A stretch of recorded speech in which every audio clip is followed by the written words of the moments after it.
What's up, guys? Welcome to another episode of DYAD in the Force. The topics are wrong again. Well, we always do things live here. Episode 223. We are joined by very special guests. We're special guests. But before we get there, Choco, how you doing, buddy? It's been a week. I mean, lots of stuff is happening. Why are we living in Andor right now? That's weird. It shouldn't, I don't know. What Anyhow. The old adage went from history repeats itself to media is today.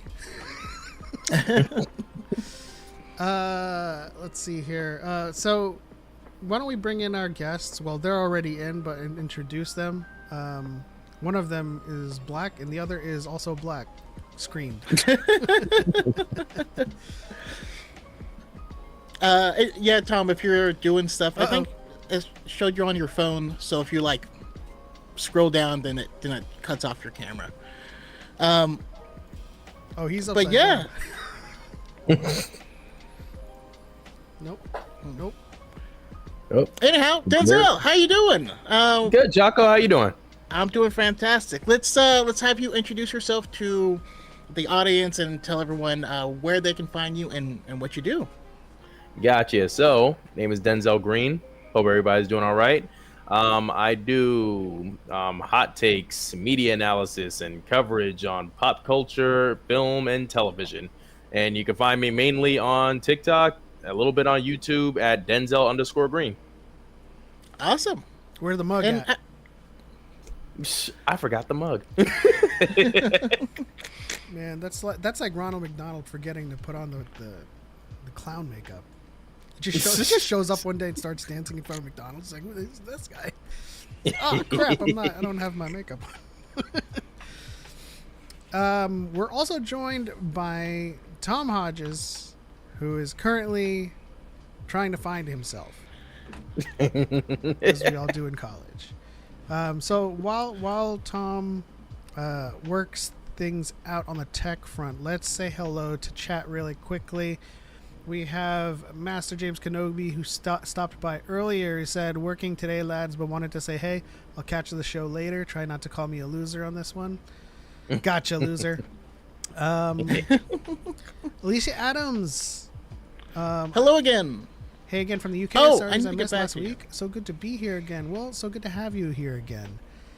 Kenny says, "Let's go early, crew." Craig McQuinn is in the chat, and so is X-Core Gamer Skills. Let me make sure I'm capturing the TikTok chat as well. King Jammin, thank you for liking the live. Let's see. Darth Angel, welcome. We'll get Tom Hodges working here shortly. Don't worry, guys. Just having a few technical difficulties. Yeah, it happens from time to time. It is what it is. We have tech is tech. True and true. And is dead. Sorry. Didn't mean to do that. But yeah, Denzel, what have you? I mean, I know you talk about a lot more than just Star Wars. What else? What else are you into? Anime, manga, any film or television as long as it's good. But definitely Dragon Ball and Star Wars is definitely my bread and butter. And that's how I found you, is you dragging people over Dragon Ball Z. It was great. I surprisingly found Denzel doing the Star Wars bit. It's surprisingly easy for him to do the mug sip to. I mean, trash takes. It's a learned skill. I think the we first have, time. Oh, sorry. Go ahead. Go ahead, bud. No, I think we have Tom back. Tom, are you here with us? No. And he's gone. All right. Well, he can come back Yeah. at any point. Well, I was gonna say, the first time I saw you, you were about to school someone on a Star Wars, and I was like, all right, let's see if this guy can cook, and he did. cook he did, you know. I tried. It's always I put that apron on. It's just always good when we see a lot of people who go to correct people, but they just say a bunch of wrong stuff in their correction, and so It's we like- appreciate those who it's like care our- about what they're saying. It's like our segment, Real Fans Would Know, when some people just like overcorrect. A lot of people just like miscorrect also. It's like you're a teacher, like you're correcting the quiz, like 2 + 2 = 4. That's wrong. You're just like, what? Let's see here. Craig says the notion of what qualifies as good TV and good films is completely subjective. Anyway, maybe Denzel could be more specific on that front. What is this in regards to? I mean, he said he's into media as long as it's good, and so I mean, I guess that's a good place to start. What makes something good to you? Generally, if I walk away entertained, I have no problem calling it good, even if it's something that's say trashy or popcorn entertainment. As long as I walked away feeling like I got what I paid for, and I don't regret purchasing the ticket or sitting down and engaging with this media, I'll call it good. If I am like, they could have wrote that better, or this pacing is making me not want to keep watching, at that point, then that's when it's like, okay, it's sliding a little bit down the scale at that point. Yeah, Tom, that we makes got sense. you. We got you back. Can you guys see me? Yes. Also, Yes. thank you so Can much, you hear me? Alicia, obviously. for the $2 ramen drop. We certainly appreciate it. Yeah, and of course we remember you, Alicia. I hope. I know last time Choco butchered your name, so I'm just not gonna try. Oh, that's right. It's But now that we have Tom back, why don't we, Tom? Why don't you introduce yourself to everybody in the chat? Let them know what you do, what you did in the past, which is important. And I'm not here. I'm not hearing anybody except for Denzel. Oh, really? Oh. He said, "Oh, I'm not really?" here. That's, Let me try. I will be right back. okay. I feel like this is gonna be a running gag. throughout yeah. the I live. mean, I guess it is, but Somebody get Denzel an empty mug. I mean, I can't. no. You're but- trying to but make me miss it. I'm about to get up and go get it. Go for it, man. Honestly, though, I appreciate you just, as long as you're entertained, then you can call it good media. For some reason, I feel like we've just gotten snobby, or I feel like the geek culture in general just has to talk down on something, or like you can't just not like something because you didn't like it. It has to be It objectively needs to have bad. not touched Yeah. my soul, and the lighting of the background of the frame distracted from the choreography of the shot. Like, everybody wants to be an armchair critic now. Like, did you enjoy the movie? Did you smile during it? Did you laugh? Were you excited for the fight scenes and whatnot? If not, okay, that probably wasn't the best piece of media for you. But somebody enjoyed it. Somebody thought it was good. And if nobody thought it was good, that's surprising. Thane. Ow. Yeah, it seems Sorry. Oh, like that's ridiculous. My cat just my cat just jumps on me.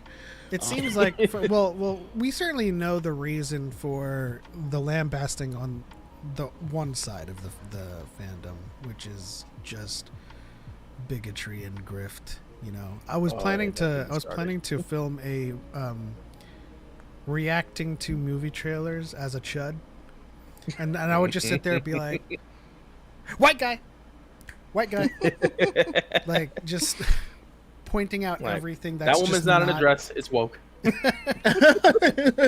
Pants on a woman, like and it has to. Oh my gosh, was that Princess Peach? Yes, it was. yeah, I remember that. It has to be a universal success, you know. And I also saw Ballerina, and I absolutely enjoyed it. And another video from a chud came out, and they were saying how this movie is good, but it's not. Oh, God. It's not.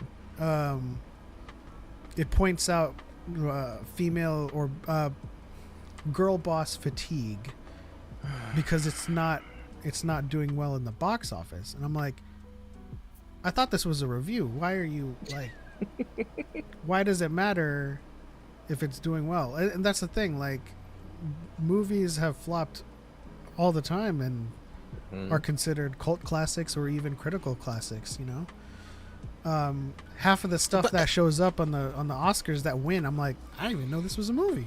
You know. So, And by the same token, you know, I can sit down, I can watch Too Fast, Too Furious any day of the week. That is not a quality movie. But it's good. It's damn good. all right, Tom, you with us? Ejectocito, cuz. Can you hear me? Yes. Can you hear us? All right. Yeah, I'm here. So, what did I miss? Oh, we're just talking about chuds. Yeah, we're just talking, getting to know each other. But since you are here, can you let us know, you know, who you are and what you do? Well, my name is Tom Hodges. I am former Lucasfilm.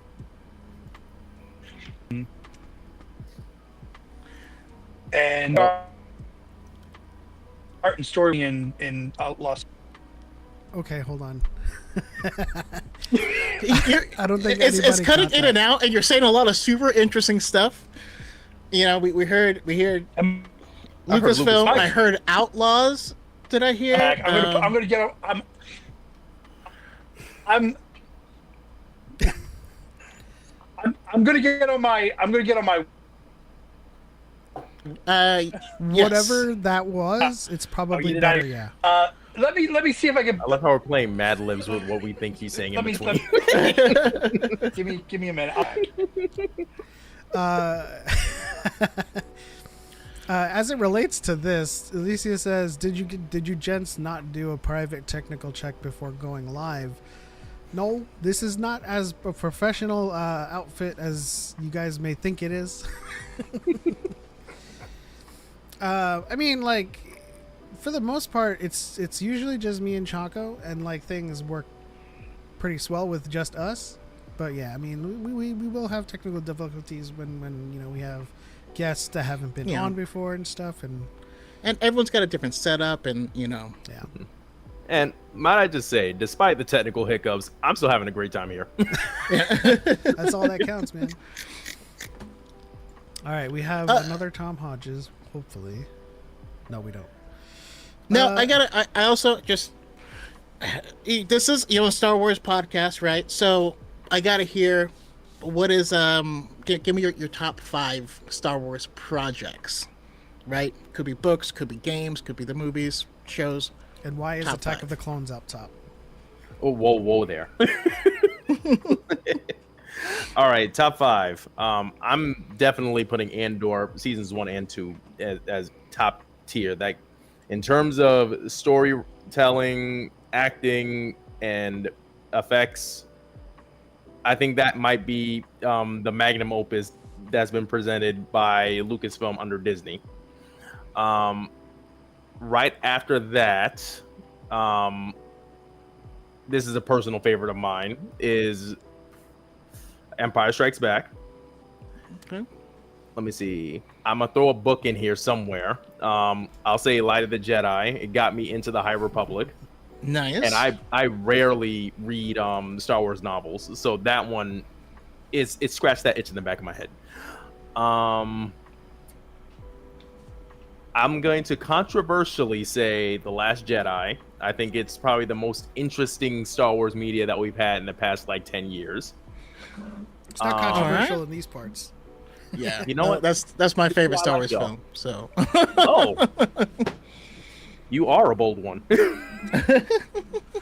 Let me see. And then number 5. It could be one of mine. I mean, Last Jedi and Empire just fluctuate.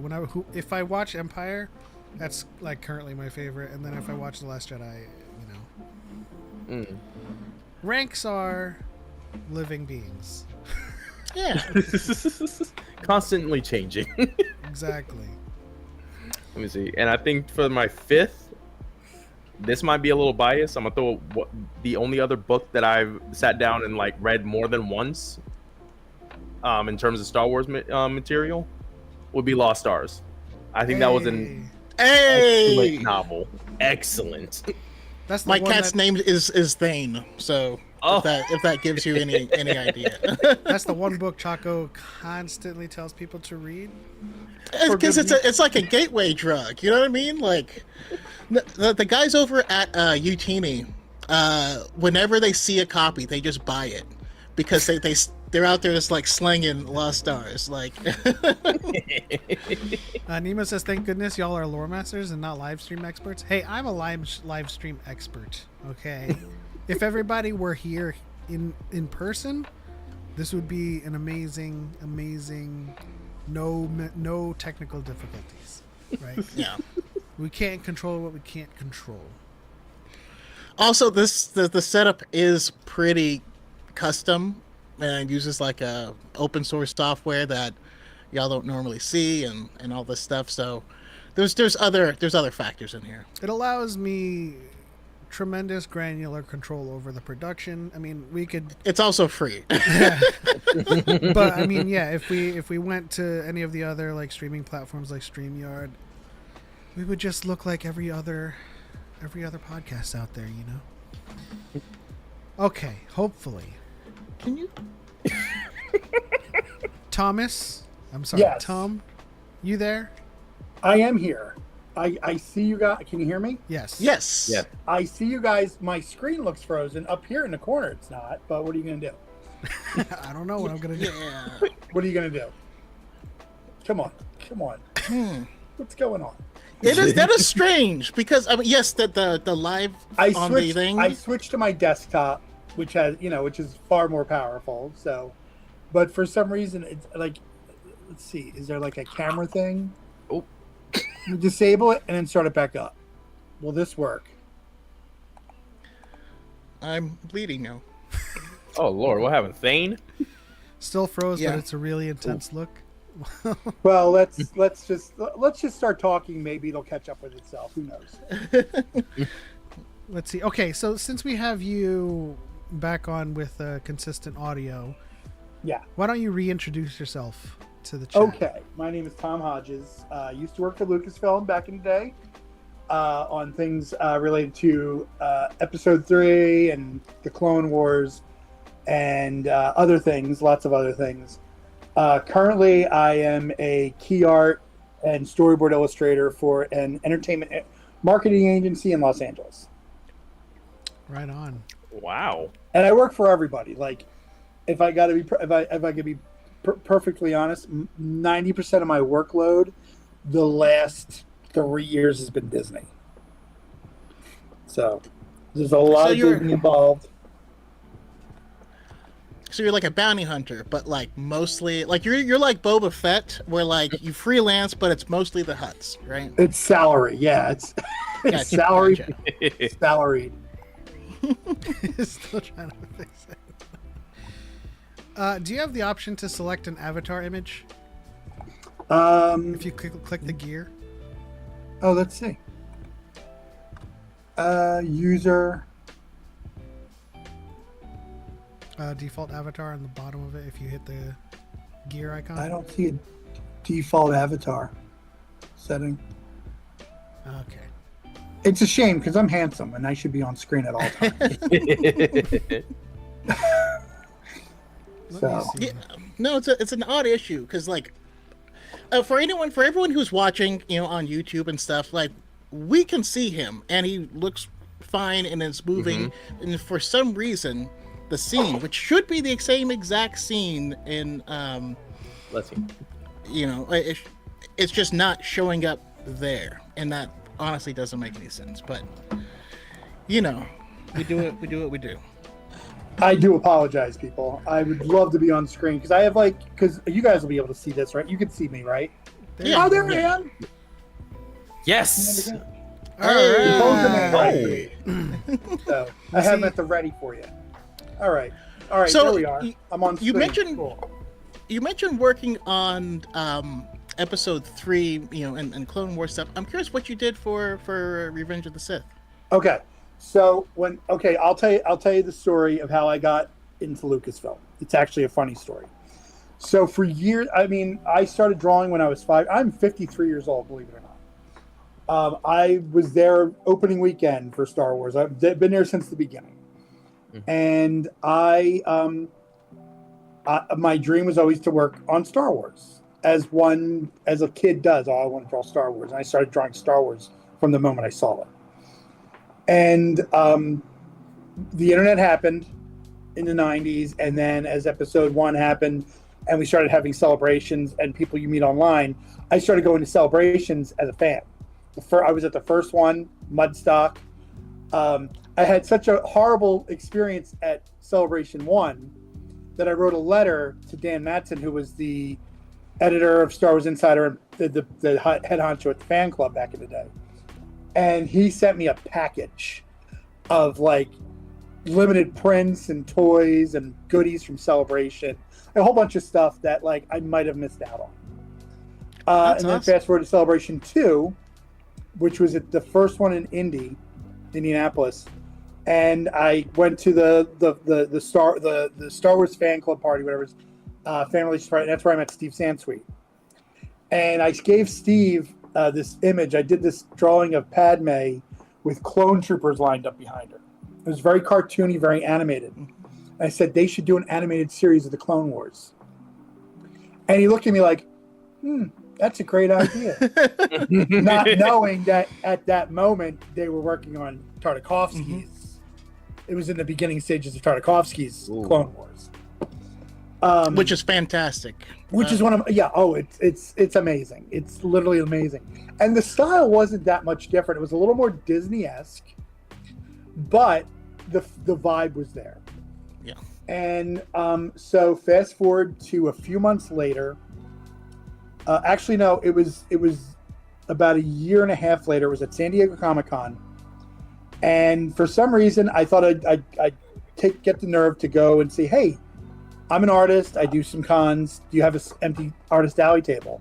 Which is where I met Clydine Nye, God rest her soul, and she got me a space in Artist Alley at the recommendation of a couple of other artists who knew me from other cons. And then I was a regular in Comic-Con. But that particular Comic-Con, Lucasfilm had just introduced Hyperspace, which was their pay site on StarWars.com, where they would they had like exclusive content. They had the webcam while they were filming episode 3. Some of you guys may or may not remember this. Yeah, no, I watched that. Oh yeah, I mean, I would wake up in the middle of the night and be like, "What?" It was tiny, but like it was real tiny. But every once in a while, you caught some shit. You caught some, oh, I'm sorry. By the way, you're good. You're fine. You're fine. Okay. You see some really cool stuff. Also, really quick, Illy in the chat said, "Did he say 52? Dang, he looks good." So, just saying. So I also recently lost 100 pounds in the last 18 months. So congratulations. But anyway, that's neither here. Thank you. That's neither here nor there. So it's here too. Like we're all in the struggle. Trust me, 18 months, and I still have 30 to go. But so I'm at San Diego Comic-Con, and every once in a while I pop over to the Lucasfilm booth, where Paul Enns, if you're not familiar with Paul was their online content director for years, and Bonnie Burton, who some of you may or may not know, who's written some Star Wars books and content and things like that. She was also at Lucasfilm, and she worked at Lucasfilm Online, as did Paul. He was her boss. And I'd pop over there every once in a while on the weekend, just say, over the weekend, say, "Hey, how you doing?" My wife and Bonnie became like friends and things like that over the course of the weekend. And basically at Comic-Con, usually have like prints and sketchbooks and things like that. I had none of these things. I had a stack of photocopy paper, pencils, and pens. That's it. And I was doing really quick sketches for people for like $10 to $30 all weekend. And I lived in South Orange County, but where I lived was like an hour and a half away each way to San Diego. Back and forth every day. What's that? San Clemente area? No, I lived in Rancho Santa Margarita at the time. Yep. Okay, cool. So going back and forth every day to San Diego Comic-Con. But it was worth it because in the end, at the last day of the show, I had a stack of unused Star Wars sketches I did. I was doing Star Wars sketches for random people all weekend. And I go, "Is Bonnie here?" And she's like, "No, Bonnie went back to San Francisco and everything." I'm like, "Oh, okay, well, here's the thing. I have all these leftover Star Wars sketches. They're not going to sell. take them, let Bonnie have first choice, then you have, and you choose, and whoever else wants something, take it. And Paul looks at the artwork and goes, "You're Tom Hodges," and I go, literally the first thing I said was, "Are you going to sue me?" And he's like, "No, I have been watching your work on the Force.net forums for years. I want to give you a job." Oh. And that's where it started. That's awesome. My first job out of the gate was sketch cards for Topps. Steve Sansweet set me up with Topps, and I did my first set was Star Wars Heritage. My second set was Revenge of the Sith. But in the background, we were planning that what Lucasfilm wanted to do was they wanted to do a story that ran concurrent with what was happening in Revenge of the Sith. Basically, I was telling the story of Barriss Offee, Aayla Secura, and a couple other characters and their Padawans who were not featured. In fact, one of the Padawans was Drake Logan, who is named on the path in Obi-Wan. He's named after my son. Yeah. Oh, that's cool. That's cool. That's awesome. Yeah, at the time he could give a crap because he was into Spider-Man. He could care less about Star Wars. Now it's cool, when he's an adult and he's like, I'm in Star Wars. Yeah, but anyway. So we're always on Quinlan Voss watch. Did you get to write any Quinlan? I didn't. Oh. But like basically but the way it was pitched to me was, Gildecrat said, the parallel story to like Shakespeare stuff. I always forget the name of it, but anyway. So we were telling the story up until Aayla Secura died and what happened shortly after. Okay. So that ran, and then we did a sequel series, and then it was kind of quiet for a little while, and then they had me come on, and then Paul left Lucasfilm to start Red 5 Comics, which, by the way, their first comic movie comes out soon, Afterburn, which is funny because I found out in the meeting this morning that we've been I wasn't working on it, but another part of our team at work is working on the poster for it, which is funny because my first comic, creator-owned comic, came out at Red 5 Comics. So, very nice. And Paul was the co-creator, I think, of that series. Anyway, Paul Enns left Lucasfilm, and Pablo Hidalgo took over his role.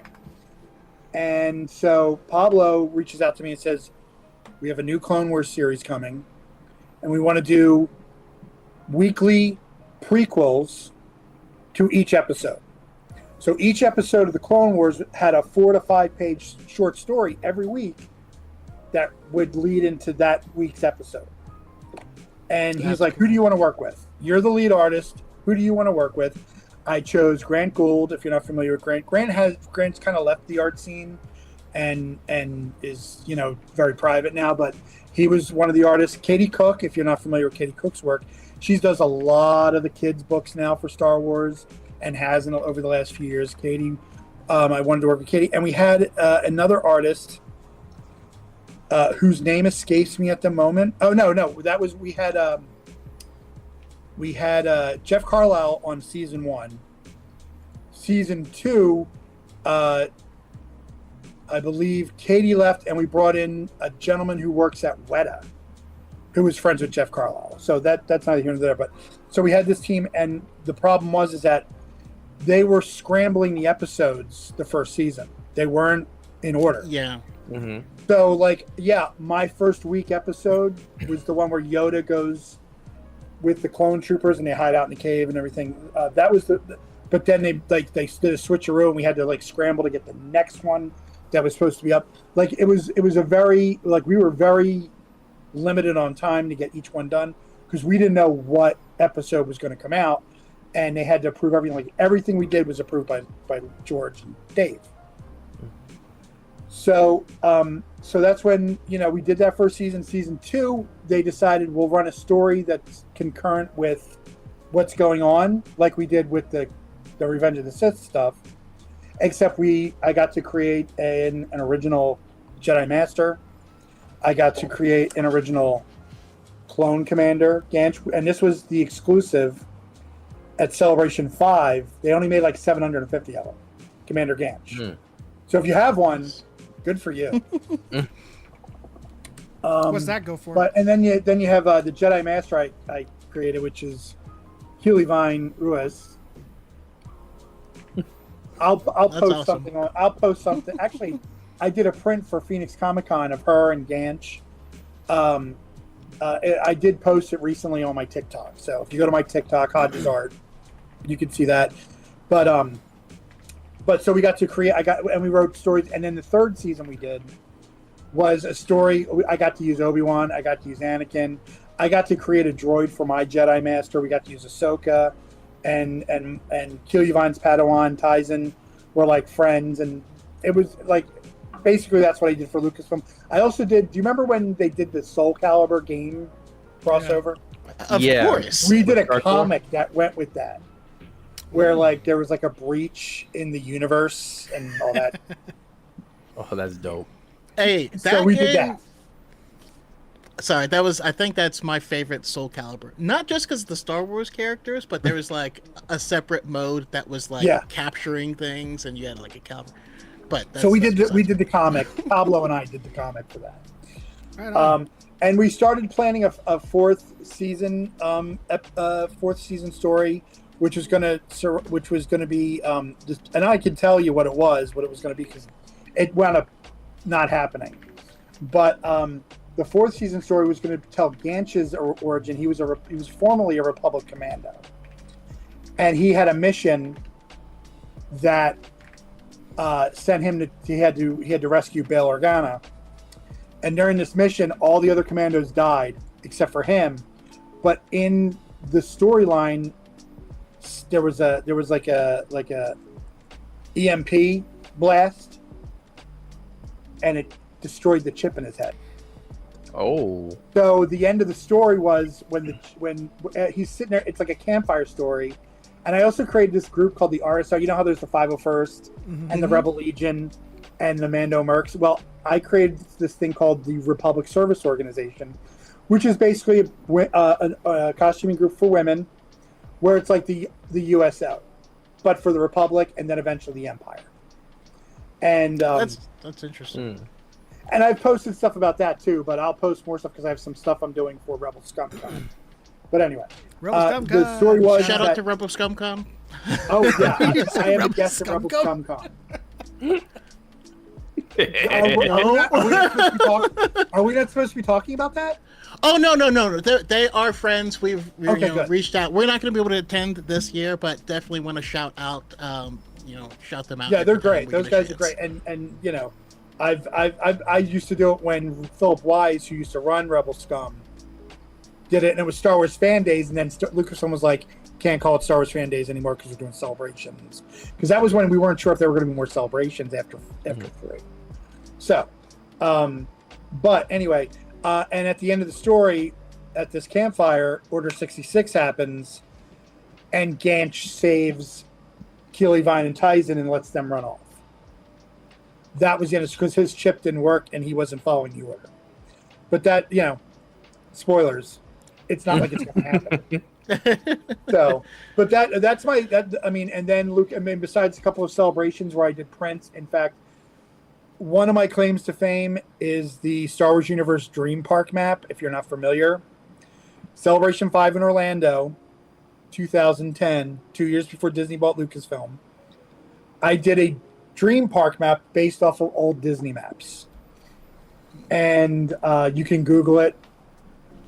It'll come right up. I did attraction post. I gave out 200. The thing with Celebration, if you're not familiar, is when you're an artist and you get to do a print, you're limited to 250 editions. So every day of the con, I gave out 250 attraction posters for different lands in the park. I had a line around the entire hall, and people were like, "What's everyone in line for?" Free Tom Hodges poster.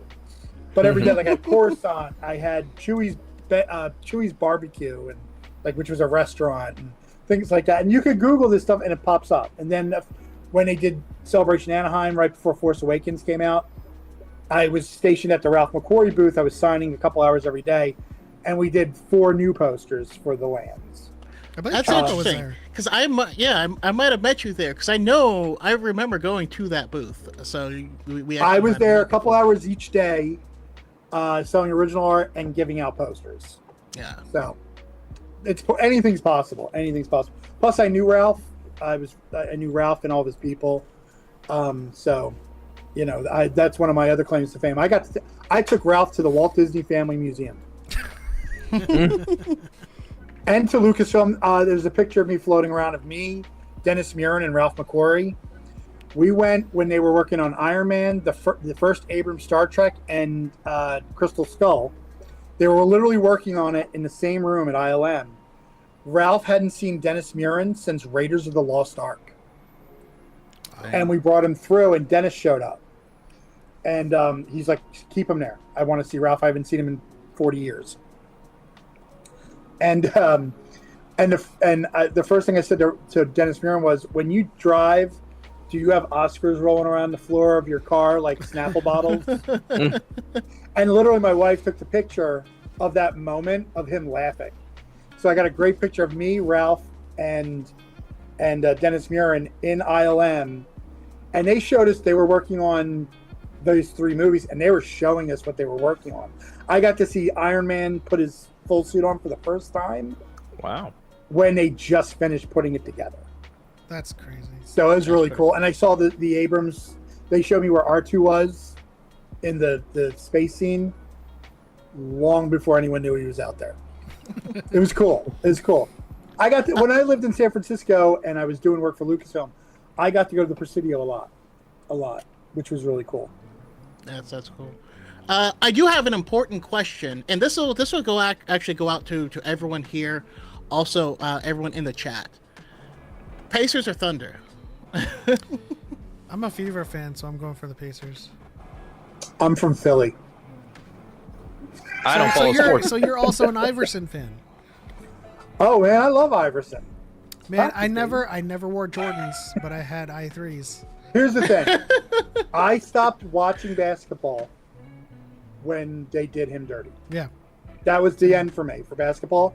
I watch every Eagles game. I never miss an Eagles game, except when Michael Vick was playing for him. It's the only time I didn't watch the Eagles in my entire life. And I watch the Phils. I watch the Flyers when I can, but I don't pay attention to basketball anymore. All right. You know, I had to take a big break after.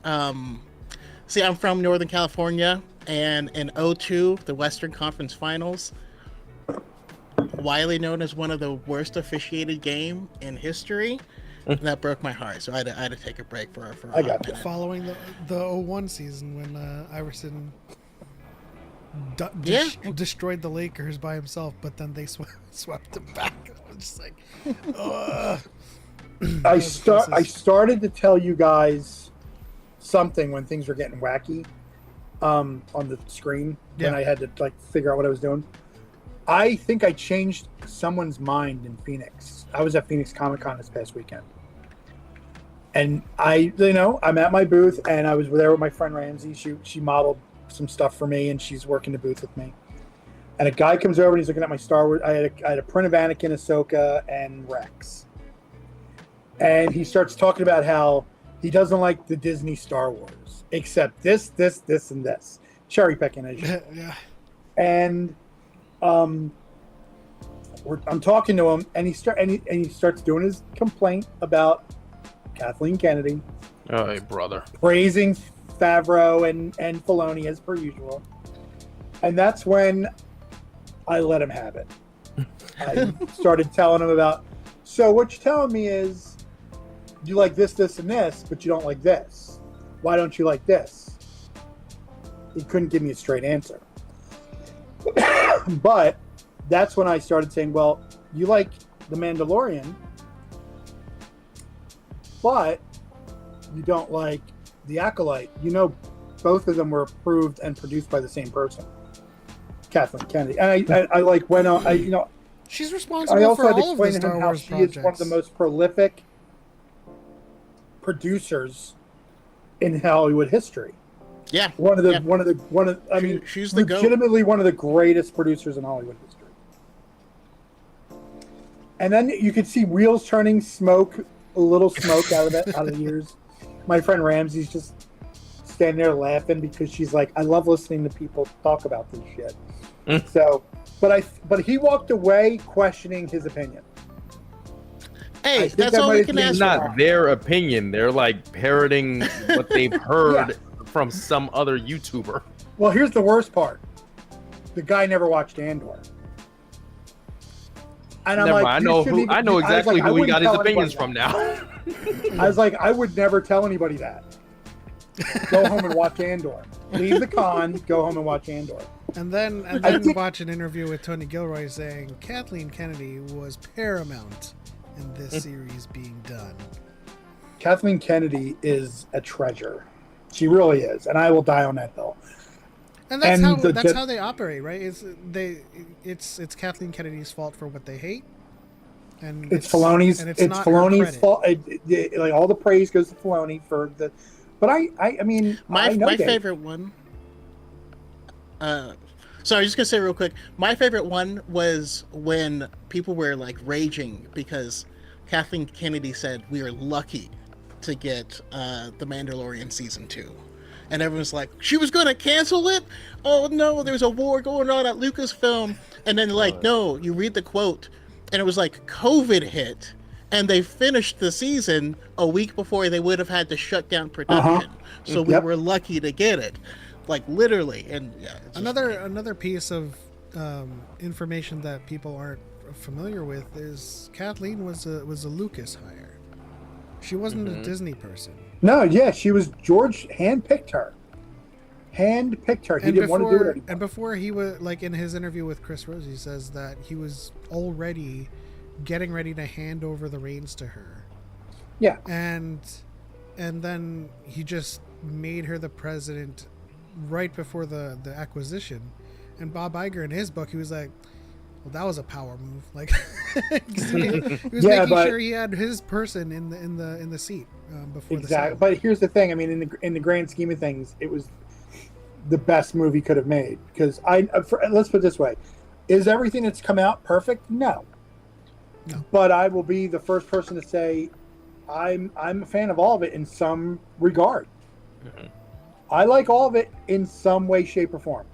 Like I like some things more than others. I didn't loathe The Rise of Skywalker, but I didn't love it. It's my least favorite thing they've done. No, I take that back. I didn't really dig Resistance all that much, but there were aspects of it I really liked. Yeah. And there were things that happened in Ahsoka and in other shows that fleshed that series out. Just like, I mean, the Clone Wars made the prequels 10 times better. Mm-hmm. Agreed. Also, the Mandalorian, the novelization. Yeah, the Mandalorian, Ahsoka, Skeleton Crew, are going to make the sequels better. And and some people, well, they gotta do this to make it better. No, I mean they're making things bigger. It's making it bigger.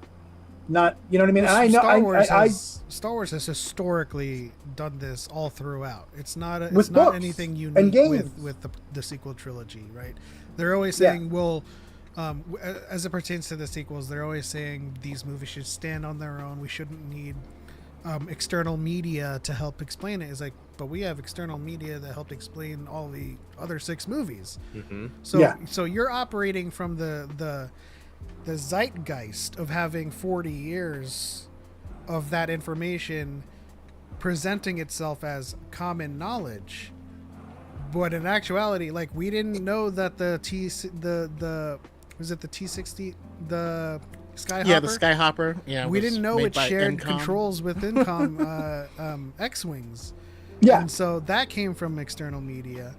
And like, we didn't know the name Palpatine. Yeah. Mm-hmm. And so we didn't know Anakin's name until Return of the Jedi, and you know, I mean, there was no prophecy. No. Yeah. So a lot of these people are coming from the fact that, like, oh, we know all this information, but when the sequels came out, we didn't have all the. Well, that they're the newest thing, right?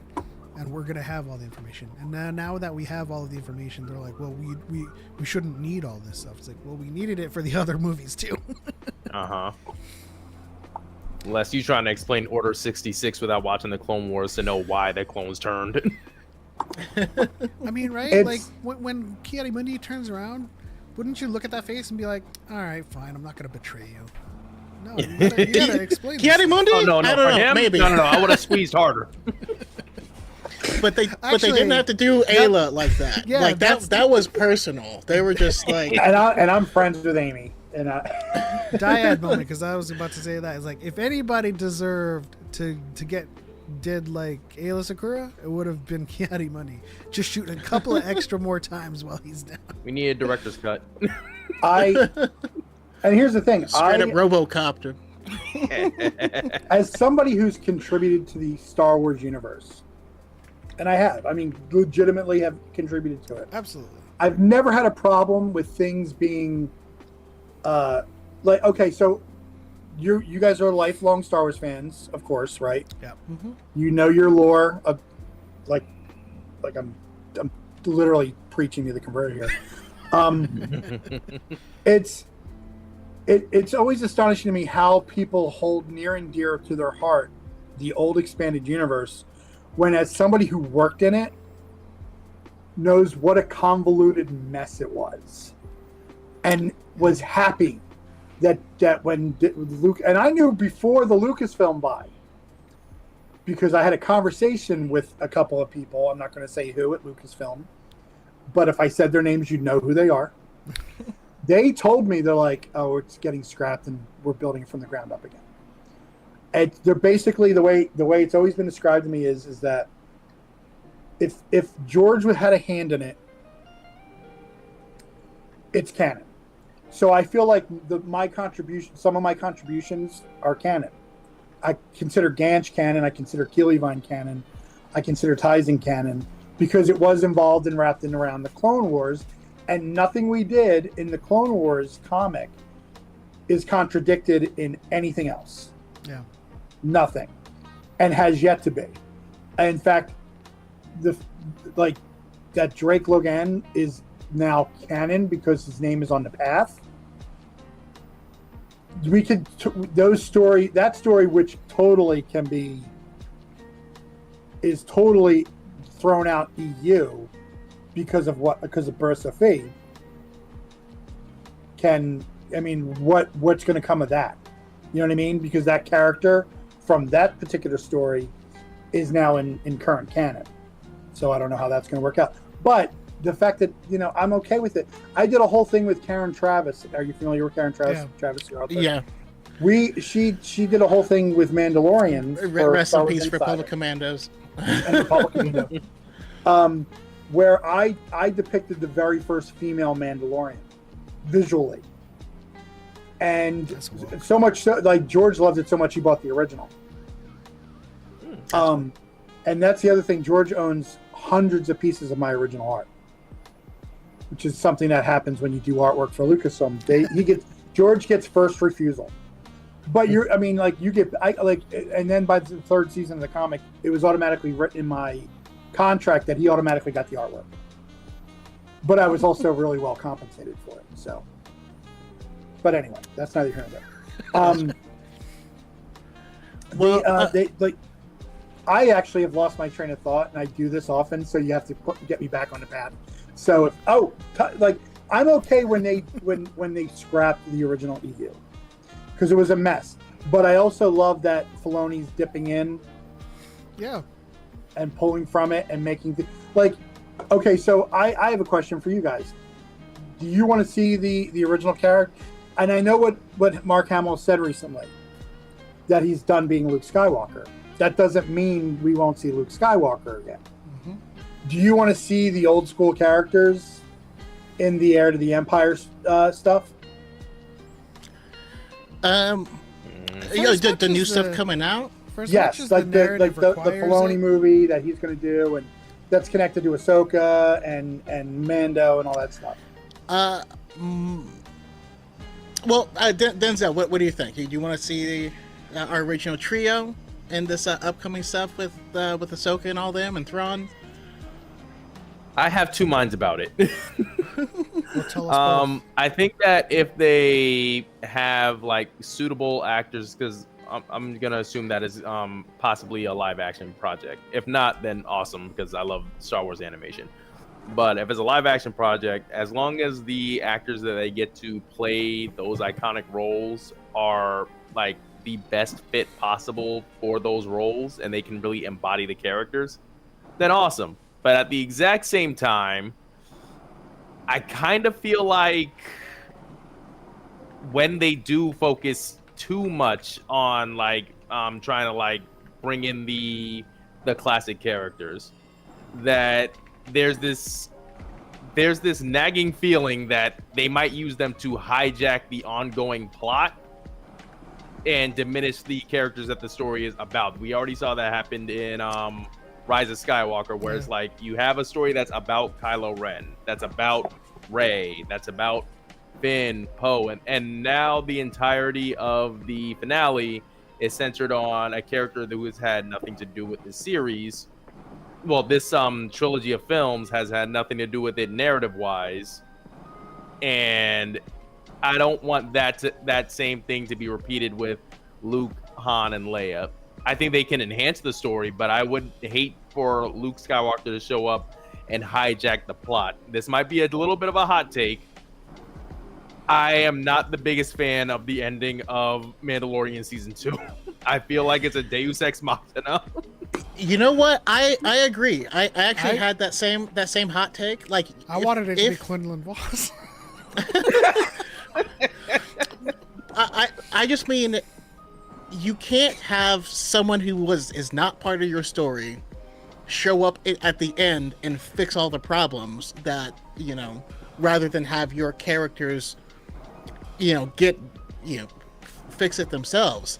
And so yeah, I'm in exact agreement. I actually don't want them to show up, because even when people talk about season 2 of The Mandalorian, that the Luke cameo always comes up in conversations more than anything else, you know. And I thought the second to last episode is probably the best episode of the whole season with Migs Mayfield. I thought that episode was amazing, but it always gets overshadowed. I think whenever Luke is on screen, so many of us grew up with him. We love him so much that people are like, well, just what is he doing? Like, give us an animated Luke show, and then do this stuff here. But they don't have to cross over because we, you know, yeah. I do think it's possible to do this responsibly. And because I hesitate to say or to deny the power of those characters in general for some Star Wars fans, right? We can sit here and say, "Oh, I would love an Heir to the Empire without those characters," but to other Star Wars fans, those characters are important too. So, like, blasphemy. I can't necessarily sit here and wholesale refuse the power that it would bring to that Heir to the Empire storyline. I also think that if it takes long enough for them to do this, we would have the perfect cast for them. First of all, we already have the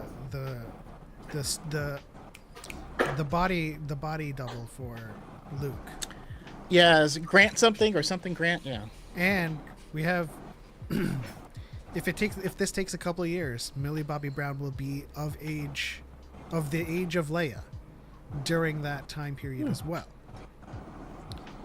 So we, the only thing. No, I mean, I think Alden Ehrenreich can also play Han. Like, I think the timing is almost chef's kiss. I would love to see him reprise the role. He did an amazing job. I loved Solo. I loved that movie. I thought it was a lot of fun. I have to, the problem is that they marketed it wrong. They put it out at the wrong time. They should have pushed it back. Yeah. It was, you know what I mean? They should have pushed it back to December. It would have been really good. This is my opinion on the situation. Would I like to see them in there? Yes. If they recast them, no problem. Don't have a problem with it as long as they do it right. Recast them. However, I've also heard rumblings that all the original cast members have the deal that James Earl Jones has before he passed, where they can do where they have permission to use their voice to AI, like they did with Luke in Book of Boba Fett. Yeah. I loved what happened in The Mandalorian season 2. I'm one of those guys. Cried like a baby, like sobbed, sobbed, like ugly cried. If I was a reactor, I would have had a bazillion hits. I would have made a fortune just from looking like nose running snot. Like I was a mess. But what they did with the Book of Boba Fett, Luke Skywalker, you can't deny how amazing that was. It looked unbelievable. He sounded like Luke Skywalker in the early 80s. You know what I mean? And while the Dial of Destiny, Harrison Ford was a little off, it was still better than Luke Skywalker end of season 2. So, or as we call him, Dead Eyes Luke. Yeah. And I could see Billy Lord being the body double again, if they don't recast. And if they did it right and they did it in a way that was, number one, respectful. And I agree with you, Choco. I believe that they shouldn't shoehorn them in. They should be in there properly. Like where they're like, give them a cameo. Like I'd love to see like the deck of a hangar where Hera's going out to the Ghost and she runs into Han and they give each other shit. You know what I mean? Like that would be fun. You know what I mean? And even if and maybe Leia, like I thought we were going to get Leia in either Andor or even Ahsoka, and like when 3PO shows up, I think it would have been a perfect way to put Leia in there instead. Well, not even cameos. Like just give them the roles that they would be playing in this time period. But you know what I mean. Like the way we think we got Luke in Book of Boba Fett, it was an extended role in that story, and it worked. It worked for me. I know some people have problems with the Book of Boba Fett, and the same with Hera and Ahsoka, right? Because Hera just exists, right? And whenever they go visit the Republic military, she's there. But she needs to be in that role, and I would love to see her interact with Han Solo or Leia or even Luke. I'd love to see more of Luke and Ahsoka interact. I want to see that conversation, and we know what conversation I'm talking about. Where she tells him about your daddy. I want to know, did she give him copies of the training? That makes me think. You know what I mean? That makes me think of the conversation between Luke and Leia in Bloodline. I think it was like a flashback scene, and he was like, "Isn't this great, Leia? I brought back Father," and she's like, "That guy tortured the hell out of me. He was a monster." So like the conversation between Luke and Ahsoka is like, man, my father's back in the light. Everything's great. It's like, she killed a bunch of younglings in the temple. Try to kill me. He would have killed me, but I got pulled out of reality for a minute. I can't explain it. I don't know, man. I got to meet Hayden this past weekend. They let me go up and give him some stuff, and I got to take a selfie with him, which you aren't supposed to do. I actually asked him permission. I was like, can I take, basically my involvement with Lucasfilm was like a free pass to go see Hayden, and I appreciated it because I never got to actually meet him before, and I gave him some artwork and some prints. And so Adam super chatted 2.71 credits. Sent a question earlier. Consider answering PLS. Oh, I guess I missed it, but yeah, thank you, Illy. We will take a look here. Earlier, let's see here. Oh, question. What do you gents, especially Tom, who worked on the Clone Wars, think of the bait and switch? Girl boss ruined the show. Mando is a pussy now. Nonsense by the toxic fans and grifters. What? What's It's the question? it's weird. I mean, what do you think of the she- fans and grifters narratives, basically? And excuse me, my allergies are killing me, so if I wipe my nose every once in a while. Are you allergic to Well- grifters? No, but basically there has give been a me the lot of shits. switch up. And I think in particular the one that she's bringing up is specifically when Cara Dune was introduced. She was hated on relentlessly because she gets introduced. She has a little scuffle with Din and ends up on top, and everyone hated it. They were like, "Man, they changed it to a girl boss show." Mando got beat up in his own show. What is this? And then Oh, it's as just, yeah, soon- it's the same thing with and then Rey. as soon as Rey fixes she the Falcon better than Han. You know, it's all these women Yeah. coming in and making the men look No, bad. But like as soon as she started making like transphobic tweets, they were like, "Oh, never mind." And you're like, "Why is that though?" We didn't That's so recognize your weird. game. Nazi's gonna Nazi. Yeah, basically. Well, I have no time for people like that. None. I'm not even gonna dignify that with an answer. Yeah. we And will. it's a shame. I'm gonna say this. I actually liked the character Cara Dune. Yeah. I did. No, I liked her too. Yeah. She did that to herself. She did all that to herself. And she was not fired. Her contract was up. They just decided not to renew it. Yeah. People need to get that out of their head. Everyone on that side thinks she's got a case. She doesn't. She's not going to win that case. She has no case. Which is fun. We actually did there was a live with two of our Star Wars lawyers as they reviewed the case, and like, yeah, no, this is not a wrongful termination lawsuit, and it's not a defamation of character lawsuit. No. This is just like a random shot in the dark. This is And here's the thing. This is the Holdo maneuver. As somebody who's had to deal with contracts and things like that for big companies, I can tell you that the things she said would have justified being fired. Yeah. Yeah. You I can't mean, say things like that You work for a and corporation. not expect consequences. Public facing face of a character in their most popular TV show at the time. It's not even a matter of like it's not even it's like they're like it's I mean, legitimately It's just it's a basic. it's not thing. freedom of speech. It's a basic thing with huge companies. Even in the game studios that I work with, they always have, you know, if you it's a disciplinary offense if Code of conduct. you do not exemplify company culture and our values. Yep. Right? And so anybody can write you up and you can be disciplined for saying things that are against My company favorite culture. argument. But let's also not pretend like there wasn't a correction opportunity, you know. And Oh no! it's She had plenty of opportunities. She spoke about She kept herself doubling that they were like, hey, well, why don't we do this and we can reach out and we can do. And she's like, no, I don't want to do that. And then like her publisher is just like, okay, let's get you in this. We'll have these. She's like, no, I don't want to do that. And then they're like, He doesn't doubled wanna down work with us. constantly. Yeah. Yeah. And my favorite argument that I heard people say was, well, Walt Disney was an anti-Semite. No, he was not. His two favorite employees, his two favorite people at Walt Disney Studios were Jewish men.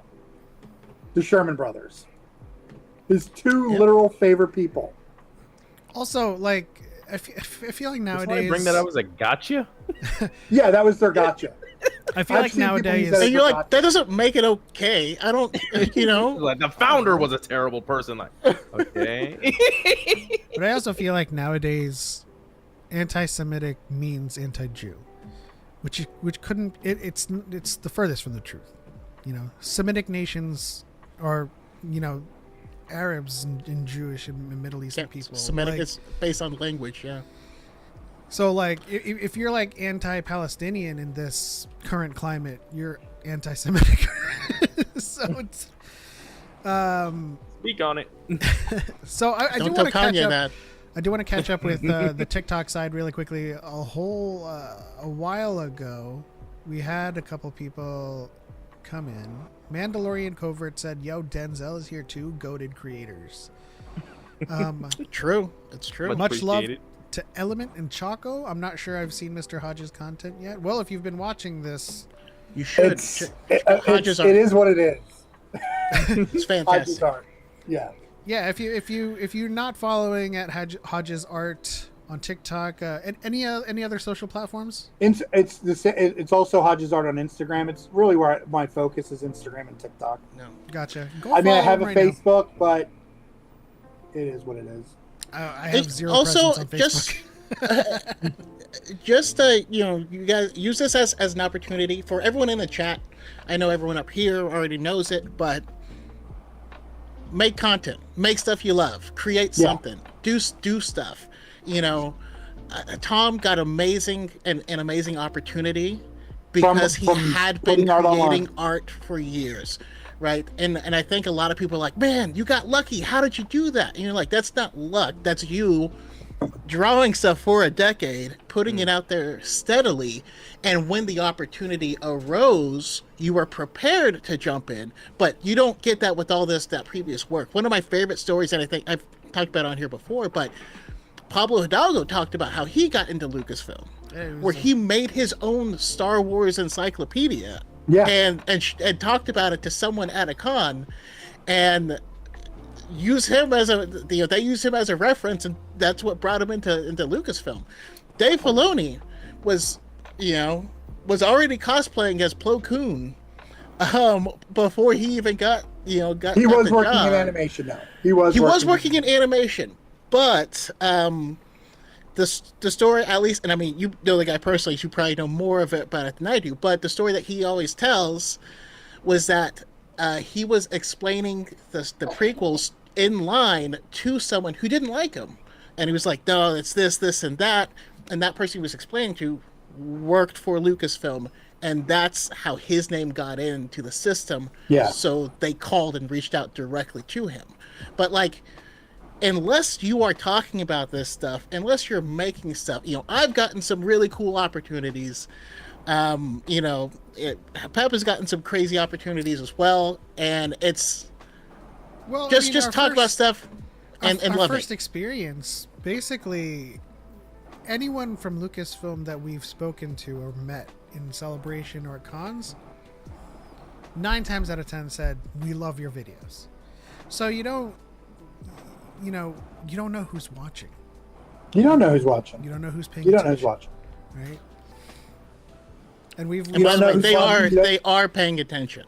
I mean, they do, and that's the thing. Like, and that's why number one, you have a certain grifter who's very upset that he can't get invited to anything.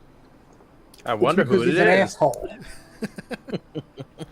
If you're going to be an asshole, no one wants you around, and then you're going to create this negative content, and nobody. The only people who want to be around you are people who you've manipulated into feeling the same way. Mm-hmm. You know what I mean? Like even for every little thing I dislike about what's come post Disney buy, there's 1,000 things I love. Yeah. So the little things that I don't like, to quote Jamie Tart, it's just poopy. I mean, even like in my least favorite like stuff from Star Wars, I have things that I like the Rise of Skywalker. I love Luke being able to finally lift the X-wing. Mm-hmm. In Attack of the Clones, which is 90%, I don't like, but I love Yoda fighting Count Dooku. There's if you're honest with yourself, there are things you enjoy in every project, even if it's not the best thing in the world. Do you know what's great about? Here's the thing, see, for me, the redeeming quality of Attack of the Clones, and Attack of the Clones is my least favorite prequel movie. I'll tell you my Star Wars, my Skywalker saga order right now: Empire Strikes Back, Revenge of the Sith, A New Hope, Force Awakens, Jedi, The Last Jedi. No, The Last Jedi is my second favorite movie. Oh. I'm actually lost right now. It's Empire, Last Jedi, A New Hope, Force Awakens, Jedi, Revenge? Phantom Menace, Oh, okay. Attack of the Clones, and last is Rise of Skywalker. Gotcha. But like Attack of the Clones for me, the redeeming quality of it is it's the start of the Clone Wars. The thing I heard about when I was 5 years old and was like, what is that? I need to know more about that. And it took that long to get there. It was also the first time, like, the Petronaki Arena scene. That was the first time we had seen, like, the Jedi show up en masse. And all like the lightsabers light up. I was like, oh, Yeah. there's a lot of them. Although I will say nowadays, ever since I had it pointed out that there's a bunch of like vagina shapes all over the arena, I can't help but notice that every time now. No, but Denzel, what do you got? What is your favorite thing about your least favorite Star Wars project? Well, Ooh, since buddy. this question coincides with that, a person on TikTok, Darth Z, asked for the whole panel, a worst Clone Wars arc. Theirs is Mace Windu and Jar Jar pretending Jar Jar was a Jedi. Oh, that is a bad one. So answer Choco's and then give us your worst Clone Wars arc.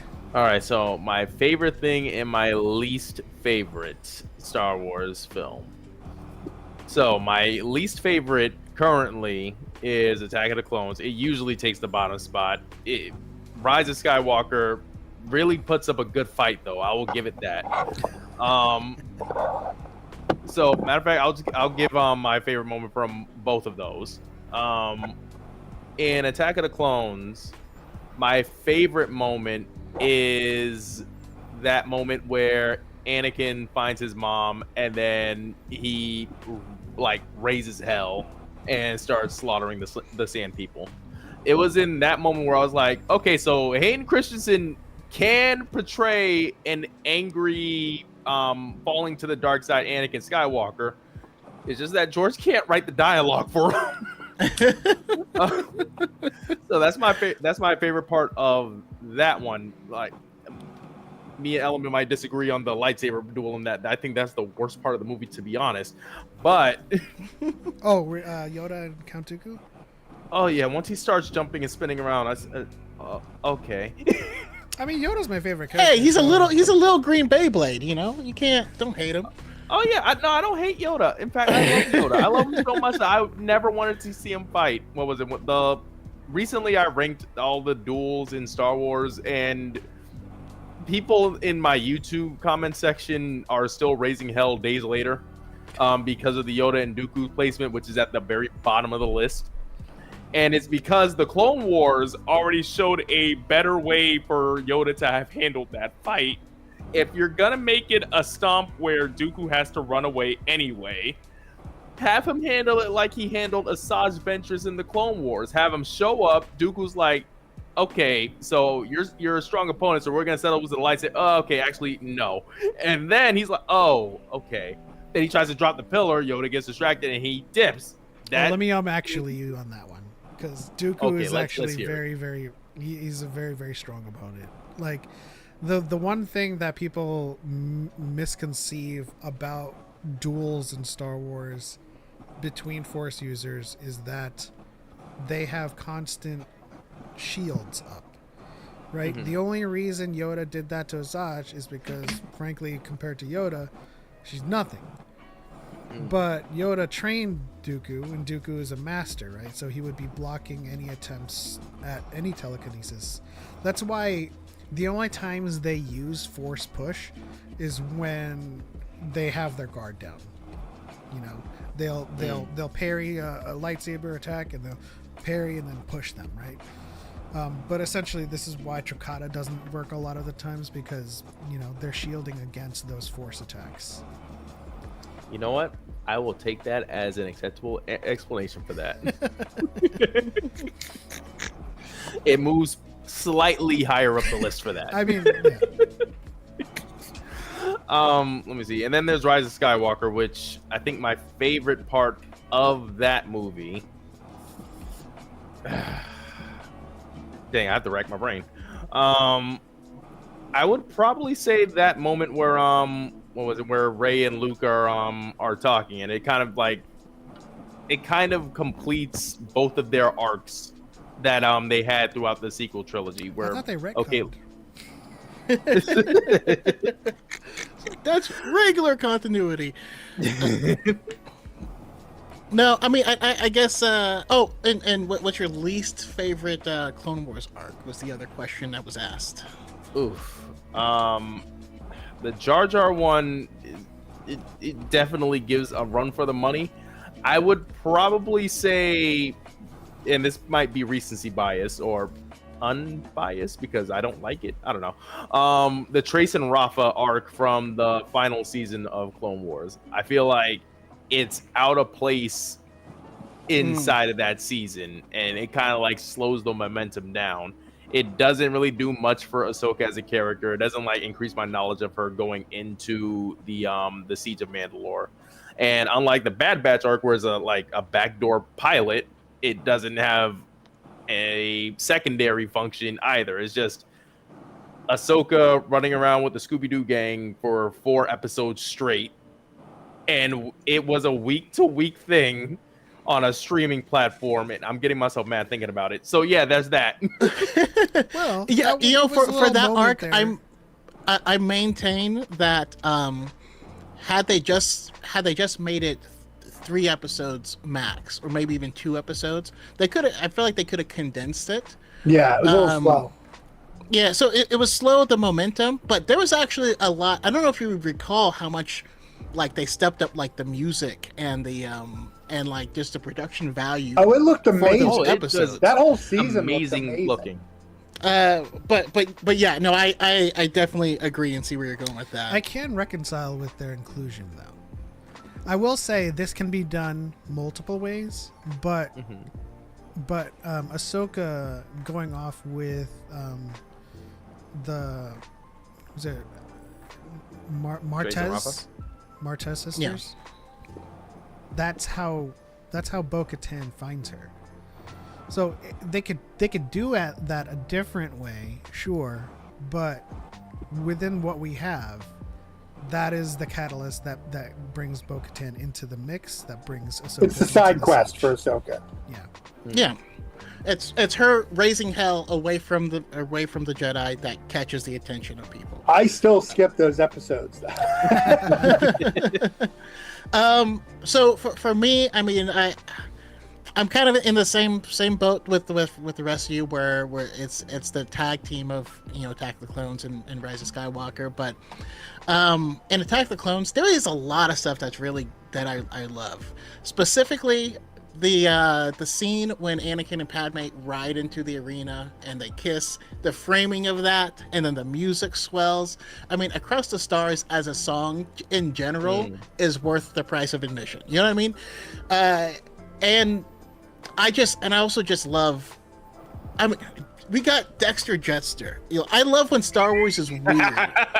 We have a 50s diner in the middle of Coruscant. I grew up in Northern California, so I went to Mel's all the time, and it's just a Mel's diner randomly in Coruscant, and it's amazing.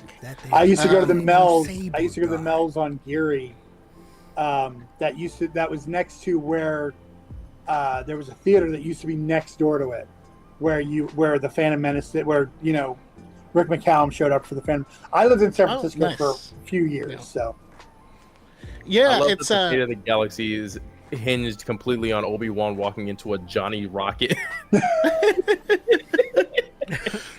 and that also got my creative juices going a lot, because I was always like, how does that dude know all of this stuff? He's like, oh yeah, it's a toxic Cloner. dart that's created by cloners over in Camino. It's like, why are you a chef? What happened? Are you? And I was like, he's got to be in witness protection right now. And there's some stuff we don't know. Yeah. Fried cook gives a pathway to many abilities. his cousin was a murderous Jedi who turned on the clones. So here's All undercover. and then my favorite thing about the Rise of Skywalker, I mean, there's a lot of that film was shot beautifully. I love just the concept of them bringing horse-like creatures and using that to run on top of a Star Destroyer. Like, it's just such a weird backwards type of thing that is I don't know, I love it. I loved how effortlessly Kylo Ren transitions back into Ben, and how much of Han Solo he channels with just his body language. Yeah. You know what I mean? Like Yeah. he's been trying to force himself to be the Vader, to be these top legacies, but in reality, he's just like his father, and he can't accept it, and he finally does. I love that that part All of it. communicated with a shoulder shrug. Right, you just feel he's just running around in pajamas, just doing stuff, you know. That's right. He was. Um, Oh, go ahead. I'm sorry. just and just real quick, the also the fight scene that used their connection. So she's on the planet below, he's up there, you know, especially all white room and a spill in the red, I don't know, berries or vegetables or whatever. I don't know what they are. Tried looking for just them in pour in. Outlaws. Yeah, it was so, I don't know, just beautifully shot. And then my least favorite arc in the Clone Wars. I'm sorry, I can't do it. I can't watch the D Squad arc. I feel like I'm dying. There's a part, and it's just the droids, and they're going through the desert, and then in the background It drags. it's like white, and then the sand is like slightly darker white, and it's that scene for I'm like, am I on drugs? What is That is. did honest to time goodness, stop? I would rather watch a marathon of the Martell sisters for a month and nothing else, and not watch those episodes. That D Squad story is awful, terrible. Nemo in the chat says justice for the best sisters. That arc would have fit 100,000% if the series didn't end. At season My 7. well, they didn't. They had a bit in Bad Batch though, right? Didn't they? Yeah. Did they? Did they show up? I mean, I They feel like showed up on, I could have heard sworn them they showed up in reference. Bad Batch. I might. Be Oh wrong. yes, they did. One of them did show up in Bad Batch. You're Yeah. right. You're right. My favorite. See, because the Rise of Skywalker is my least favorite Star Wars film. Period. My favorite bit is kind of a combination of the fact that the whole end, like that last act, we got the big, huge space battle while there's a duel going on. Like old school, like that, like that Return of the Jedi. Yeah, where there's 3 storylines and then they There's all converge. everything's I coming love together. that so much. You got the big battle, like Return of the Jedi ending with, the newer characters. You know what I mean? I do love that. I love that. I also loved. I wish the dynamic between Rey and Poe could have been. That we could have more of that, because they had that Han and Leia without the romance dynamic, like pre-romance Han and Leia dynamic, where they were at each other's, kind of like giving each other shit all the time. You know what I mean? I like Friendly that rage aspect baiting of each it. other. And also, as someone who, I knew Peter very well. I didn't know Carrie as well as I knew Peter, but I knew Carrie. And seeing Chewie get the medal that he should have gotten after the Battle of Yavin, that always hits me hard. Like, really, like, it's like a punch in the chest. That always bothered me when I was little. Like, how come? Like, come on. Why? Because he's a Wookiee? Yeah, it felt like vaguely racist. No, we're like he's his dog. We're like, no, Han Solo is Chewbacca's pet. Like, Chewbacca will get a human, and eventually the human dies, and he gets another one. You know what I mean? Like, you got to put him down. Like. Oh Lord! Me and my fiance just recently played through the Lego Star Wars game, the Skywalker Saga, and when we got to the end of A New Hope, and Chewie didn't get a medal, and then it's just this running joke throughout the entirety of the game until finally you get to Rise of Skywalker. He said, "Oh, he finally gets his medal." Also, sidebar: that's how she what was it? She has never watched a single Star Wars thing outside of The Mandalorian because she loves Baby Yoda. the Lego game is how she found out that Anakin was Darth Vader, and it was like watching somebody watch Empire for the first time 30 years ago. It's like, that's his dad. My wife cannot handle thumbsticks at all, so we tried to play it, and then her camera is just like, and she's like, I can't do it, and I'm like, come on, babe, just like, I don't even know what you're doing. Stop it. And she's like, I'm stuck, and you're like, no, you're in a corner looking at the ceiling. I can't help you. In the chat we have VGC saying, I dare you to find a better joke in Star Wars than, is there an echo in here? That was pretty good. When it comes to the Rise of Skywalker, I have plenty of favorite things from there, but I think I could fix that movie with three additions. Ooh, I don't even have to remove anything from the movie. You add these things. So you start the movie with an additional 8 minutes of Kylo's quest to find the Wayfinder, not this montage that we see, right? He goes off and he's doing research as to where this thing is. He is going from planet to planet, and each planet that refuses to help him, he raises it to the ground. Like he's literally showing how destructive he is across the galaxy, searching for this thing. And then he meets the Eye of Webbish Bog that we meet in the Vader comics. And so we have this huge setup in the beginning. I always thought the beginning of the Rise of Skywalker was where it's just like, oh yeah, he's got it. All right, now we move on from there. Then when he turns back to the light, I would have appreciated, instead of learning that he just found a TIE scout somewhere, I would have appreciated another 4-minute interjection where he uses a TIE, but it doesn't have hyperdrive capabilities. He sneaks onto Ajin Kloss and meets up with Maz Kanata. And Maz Kanata basically has a conversation with him about what Leia told her before she died. And this is our opportunity to get some much needed light side Ben dialogue, because he doesn't have any dialogue after he turns. Oh, that is wild. And then finally, that moment where they both pull on Sidious, they actually fight him a little bit. Because then it's just like they're both they pull on Sidious, and Sidious just knocks Ben away, and he's out of the fight until the very end where he has to save Rey. And I think having them fight as the dyad, displaying the power between them, like in the book, it literally says like they are unstoppable when they're fighting side by side as the dyad.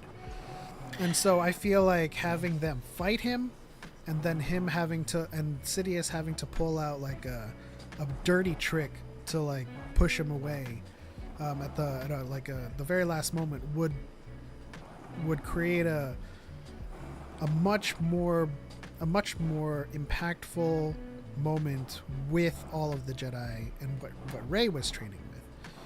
But it just seemed like at that very moment they eliminated Ben just so he didn't have to do anything in that scene, and to just show up at the end. So having his quest in the beginning, having him have a conversation with Maz Kanata about his mother, and then making his way back to Exegol and fighting with Rey until he gets, knocked out by Sidious. That fixes the movie for me. Release the element cut. Go ahead, Denzel. No, I said hashtag release the element cut. No, I would love to see them, fighting together, and I also, along with what you're saying, I think like maybe they could have Rey hand a lightsaber, to Ben like she does, and in that moment, Sidious pushes her off, and she has to get back up, and they meet up downstairs, and they have to fight through a bunch of these people. Yeah, and we can have a scene that's kind of reminiscent of like Rush Hour 2 when him and Jackie are fighting through all the people, but just have them just being badass, as they're coming up, they come up all extra confident, have it be like a reprise of the fight from the previous film, but where they're both up and that she's not just struggling with two people the whole time. But yeah, no, that would be cool. That'd be cool. I like it. But my absolute favorite thing from The Rise of Skywalker is the Death Star 2 duel. I think it's a perfect mirror of the Mustafar fight. It was a huge linchpin of my Kenobi theory. If Rey was a Kenobi, it would have been their grandchildren fighting on water instead of them fighting on lava, and it would have it's like poetry, it rhymes. It would have been a full circle moment. But even if the theory didn't pan out, it's still one of my favorites because it is still a juxtaposition from the lava fight on Mustafar. All right, what else we got to talk about? Denzel, do you have any interesting stories? What's that? Well, I wanted to ask Denzel really quick because and in addition to Star Wars, he often talks about anime, and I'm curious, what are you watching right now? You got anything good? Oi, I'm gonna sound like the fakest anime fan right now. I am not currently watching anything new. What are you watching? I sat down and what was it? And I've been recently re-going back through again Dragon Ball nerd. I've been going through Dragon Ball Z Kai again in my spare time, just to re-experience the story. And what was it? I had a couple of videos that I was talking about. I was like, you know what? It's been a while since I sat down and actually watched the series through. So I've been doing that. All right. Well, since I know you like anime, please listen. The Chinese they're making moves right now. So please watch To Be Hero X. It's on Crunchyroll. It's fantastic, and the two that really have taken my heart this season is To Be Hero X and The All Devouring Whale.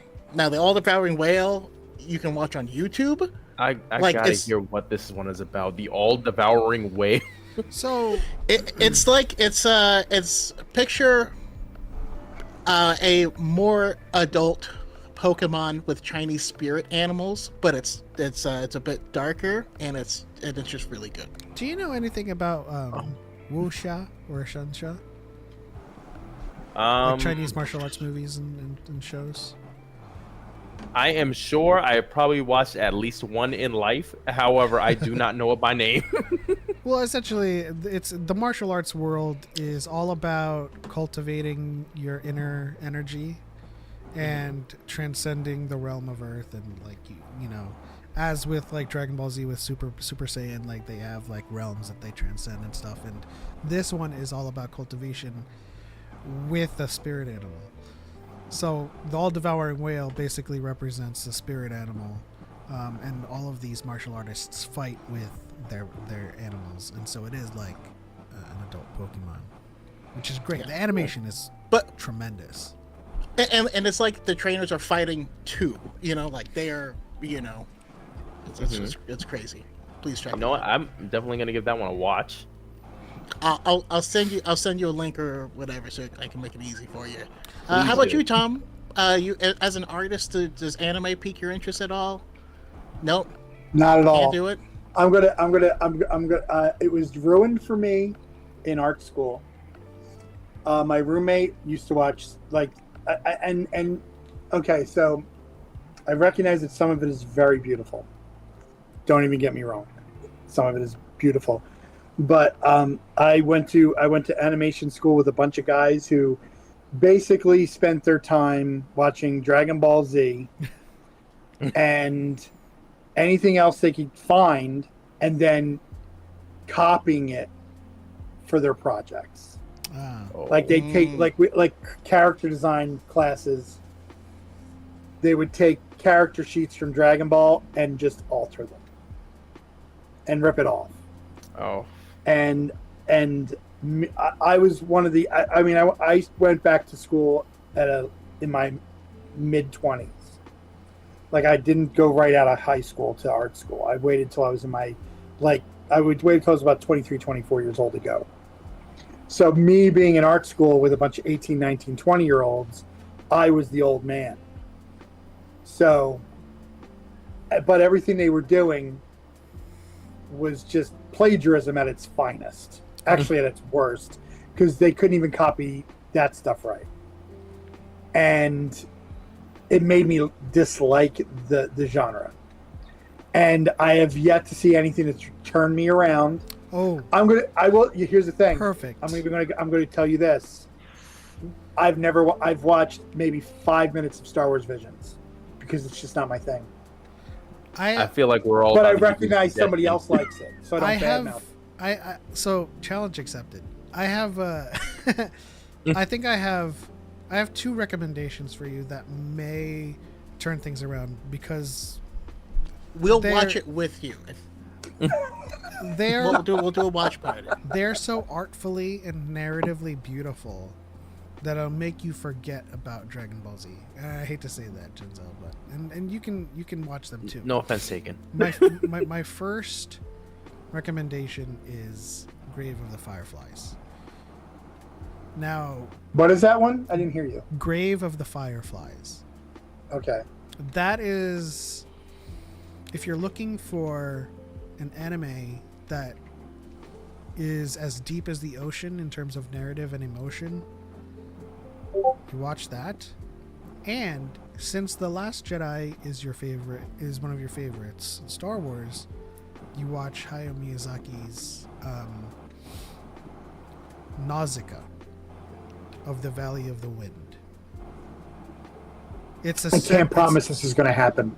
No, I mean just keep it in the back of your mind. Like, I'll even message you. Just like those are the just 2 anime that you have to at least attempt.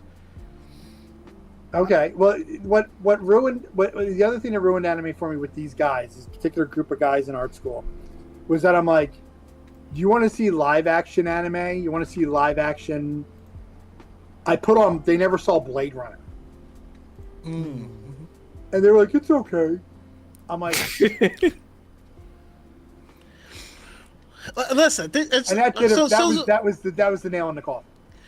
Basically, you just met some people who suck, and don't worry about that. I'll say that there's. I have lots of friends who I totally, I love, adore. They have great they have great taste in a lot of things. They have not yet got. I've yet to see something anime that really will attach itself to me, and it's not. These 2 will. And I guarantee you. Do you know what the other thing about it that really bothers me and also probably is just because of what I've been exposed to? It all looks the same to me. I don't see that. I don't like. You know what I mean? Like, I know that's wrong. I know that's wrong. You see, Denzel's fucking losing it over here. But it's hard for me to like tell the difference between this and this. You know what I mean? And that's okay. Yeah. I mean, listen. I am not a fan of country music, and so it all sounds the same to me. I can swear to God, there's 4 different singers, and everyone just shares those 4. There's 4 male country voices and like 5 female country voices. You're not wrong. And it's all the same thing. But yeah, you know, I'm also someone that grew up listening to. I'll tell you the difference between emo, screamo, hardcore, pop punk. Like, those all sound wildly different to me. Most people, it's the same thing, right? So that's just interest related. But there's a film, so it'd be easy to watch. Some film called Your Name. I recommend. And it's one of the movies that is like, it's like perfect. And if you can watch that and not cry, then you are dead inside, sir. No, I will throw a caveat on this. There is one anime, and it probably has more to do with the subject matter than it being anime that I really truly enjoyed. The Animatrix. Okay. Yeah. Okay. Well, and that's I thought that was was blown away by that. but that's kind of the thing is I feel like a lot of people when they hear anime they think specifically of battle shonen, which is what Dragon Ball Z is. It's the most popular, especially with young men.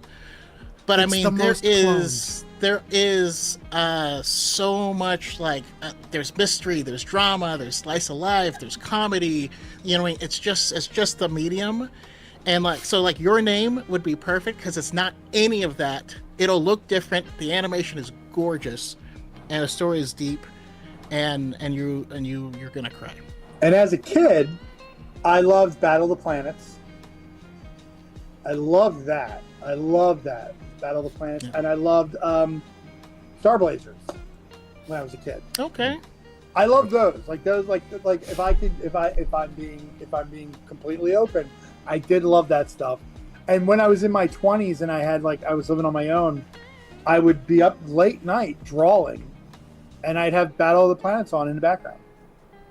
If I wasn't watching Star Wars. Actually, considering what you said though about with some of your tastes and some of the in Blade Runner and stuff, I mean, I might just say Cyberpunk Edge Runners as well. I wouldn't. Is The one.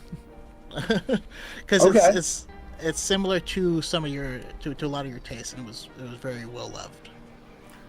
Let me see. Tom, give me 3 movies that you would say describe your interests, or you would be interested in trying something if it gives you that sort of feel. 3? You want 3 movies that that if it's on, I'm going to put it on and watch it. Yeah. If it could be okay, so I'm going to name drop here. Years ago, Bernie Wright. You're familiar with Bernie Wrightson, the artist, correct? If you're not, Bernie Wrightson was a legend in comics. A wonderful man. I used to call him Uncle Bernie. It was kind of a joke with us. He did Frankenstein.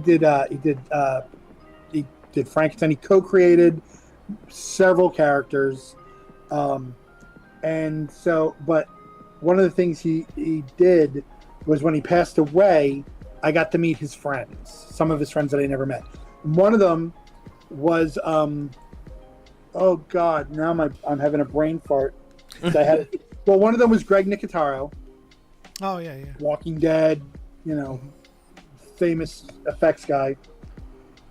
And the other one is Frank Darabont.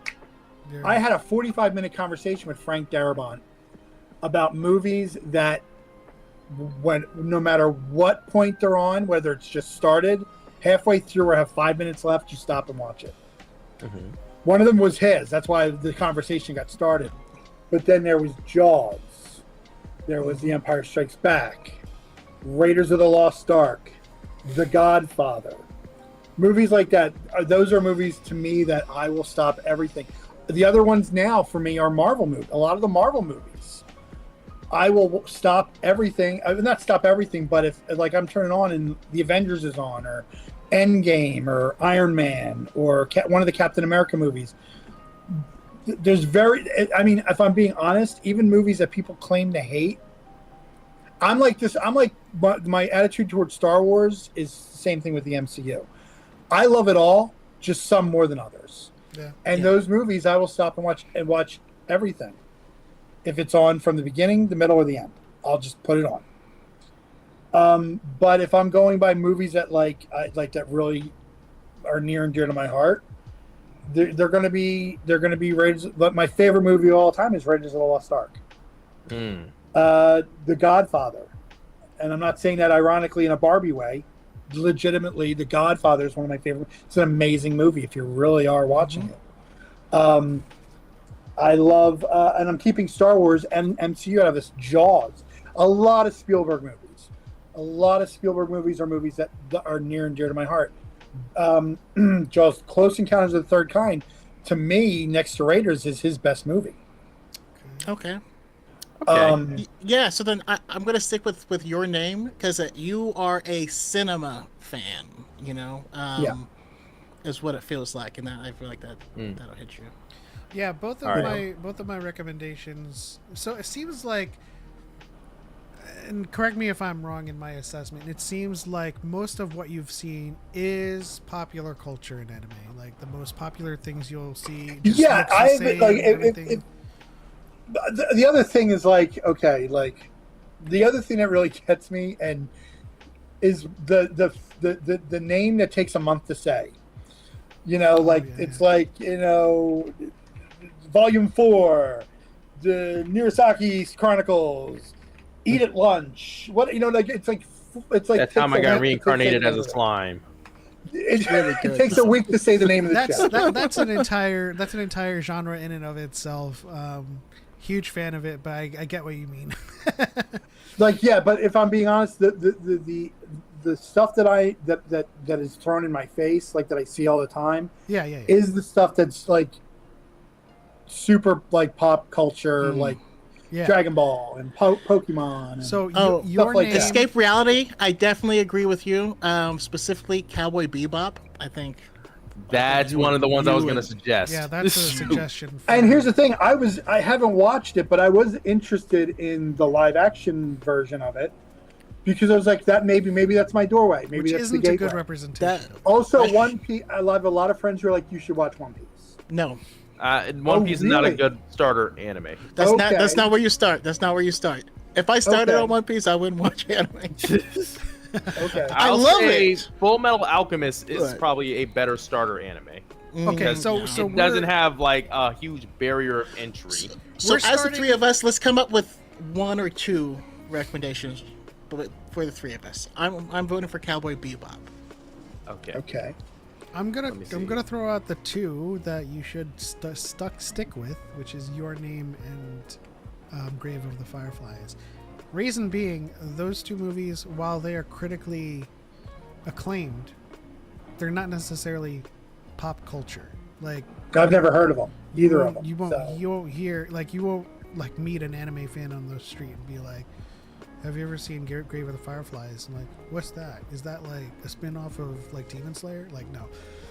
You'll need to message that one because the I won't remember the whole name of that, and I'll Google something weird and Yeah, I'll porno send show. it to you. They're very You like, is there a lot of they're ve- tentacles in that? No. They're very human stories. So like removing the anime portion of it, you will appreciate the cinema, you'll appreciate the narrative and the story. Okay. You gave me 2, 3. That's the starter pack. I have one more that you need to try. And with this one, all I'm going to ask is you just need to watch the first episode from beginning to end. Okay. After that, you'll know if you want to keep going or Is not. it Death Note? Okay. Attack on Titan. Oh, okay. That's one that I know of. That I've been told to watch. Yeah. So yeah. Okay. For So good there's reason. 4. Death There's Note is 4 another you guys one. have Death picked. Note is a What's up, really good Padawan? starter anime. What's that? Oh, I was saying that Death Note is a really good starter anime. Like, if not Attack on Titan, then Death Note is definitely another one where you watch the first episode, you'll know if you want to continue or not. Yeah. Okay. But But it also in terms gets of really anime. that, Really yeah, fast. like once you get to like the middle, that's when it starts to. Oh, okay, this is exactly what I expect. But Attack on Titan, I feel like you won't reach that point because by the time you feel like you're at that point, the plot switches up. If And it I'm doesn't not grab always- me, I'll know it's not for me. If it doesn't grab you by episode 1, I will be personally surprised. And especially if you haven't followed any plot details about it while it was airing, you're not going to get to the end of episode 1 and say, I'm not going to keep watching. I mean, I wouldn't be surprised if it doesn't grab him. You know, I mean, like Attack on Titan, it is one of those kind of, I wouldn't say surprising animes, but it is one of those animes that really have to tickle a certain region of the brain. Right? And this is the same thing with Death Note. I feel like because Death Note and Attack on Titan gets really anime in the middle of their first season, and I feel like you have to know what anime you enjoy. before you get into those animes that start off that way and then get into, all right, now I'm in anime. You know what I mean? But I mean, I'm totally behind that recommendation if you can get through the first episode. Okay, that's fair. For me, like what I spend my time watching on TV, so when I'm working, I'm in my office and you can't see everything, but I'm surrounded by toys and art and markers and paper and everything. The place is a mess. But Is that a Rocketeer poster? What's that? Is that a Rocketeer poster? No, that is that's a Mondo Man of Steel. Oh, okay. Oh. Yeah. And then I have a Jim Lee Fantastic Four over there next to it. There's I have a lot of I have friends who are Marvel artists, and when I say Marvel artists, are also they work for Marvel Studios. So I have Andy Park and Ryan Mandering, and like their art's all over the house. Mm-hmm. So, but I have my TV, and when I'm working, I tend to watch things that I've seen 1,000 times. I won't watch something that I have to really pay attention to when I'm working, because I'm working. It's a controlled distraction. Yeah, I know because I just restarted Andor for the 10th time in a month. This yesterday, so and I only watched a couple episodes. I also I swear this isn't planned. I asked you if that was a Rocketeer poster. There's literally a person on the TikTok chat called "It's the Rocketeer," and they said, "Whoa, the Tom Hodges." Yes, it is the Tom Hodges. Yeah, yes, that's me. I feel like I know who. I feel like I know who that might be, though. It might be this guy Mike. If he changed his name, it might not be. I don't know. But I'll watch things. There's really quickly. If you watch anything from Star Wars Visions, like if you try to give it a shot, because it's not all the same thing. It's not all by the same. Yeah, I know. Yeah, I'm aware. Ao's song is I'll gorgeous and very unique. Yeah, that's true. I heard season 2 is a lot different than season 1. Season 2 is season 1 was a lot of different studios around Japan, right? Yeah. And so it's all anime. Season 2 is different stories from all over the world. Okay. So Ao Song is an African studio. Screecher's Reach is a fantastic one. I'm trying to remember the French one. That's gorgeous. This is the dancer? Yeah, the dancer. What was it called, the dancer? I'll have to give it a shot. Like I said, because of the anime aspect of it, the first season, it turned me off. Trust me. I mean, after at least our recommendations, you won't completely hate anime. You'll just hate those popular ones that everyone just peddles all the time. That's like the shonens. Mm-hmm. That's probably what it is. Yeah. You'll find yourself becoming a snob. You'll be like, "Oh, you guys like this stuff. That's not even the good stuff." And you're like, "Oh, you guys you're drinking coffee from Starbucks." Like, I'm already a snob. So, and it's, okay, so here's the thing. Do you want to know what I watch when I'm not watching Star Wars or? Okay, so I love a good comedy. I love Ted Lasso. Mm-hmm. Absolutely amazing. I love The Marvelous Mrs. Maisel. In fact, that's the other show I watch on repeat constantly. Are you watching the studio? She was my choice for Lois Lane 5 years ago. Nice. And now she's Lois Lane. Are you watching The Studio? Oh, yeah. Well, as someone who works in the industry, I figured I could tell you it's amazing. How freaking real that show is. The show's the writing is like. Did you watch Shrinking? Yes. Brilliant. I devoured Shrinking. Well, they cast some people in the new season, the upcoming season. Jeff Daniels is playing Siegel's dad, and Michael J. Fox is playing someone involved with Harrison Ford's character. That's awesome. Yeah. And his character has Parkinson's. So I'm wondering if he's not like his psychologist. It's the Rocketeer says, I've been trying to get Tom to watch anime for almost 2 decades. Good luck. That's Mike. Well, we're not trying Mike, to get him to watch. we're on the same team, Mike. So yeah. Well, I think we'll we've do a watch party for one of those films. Well, you know what?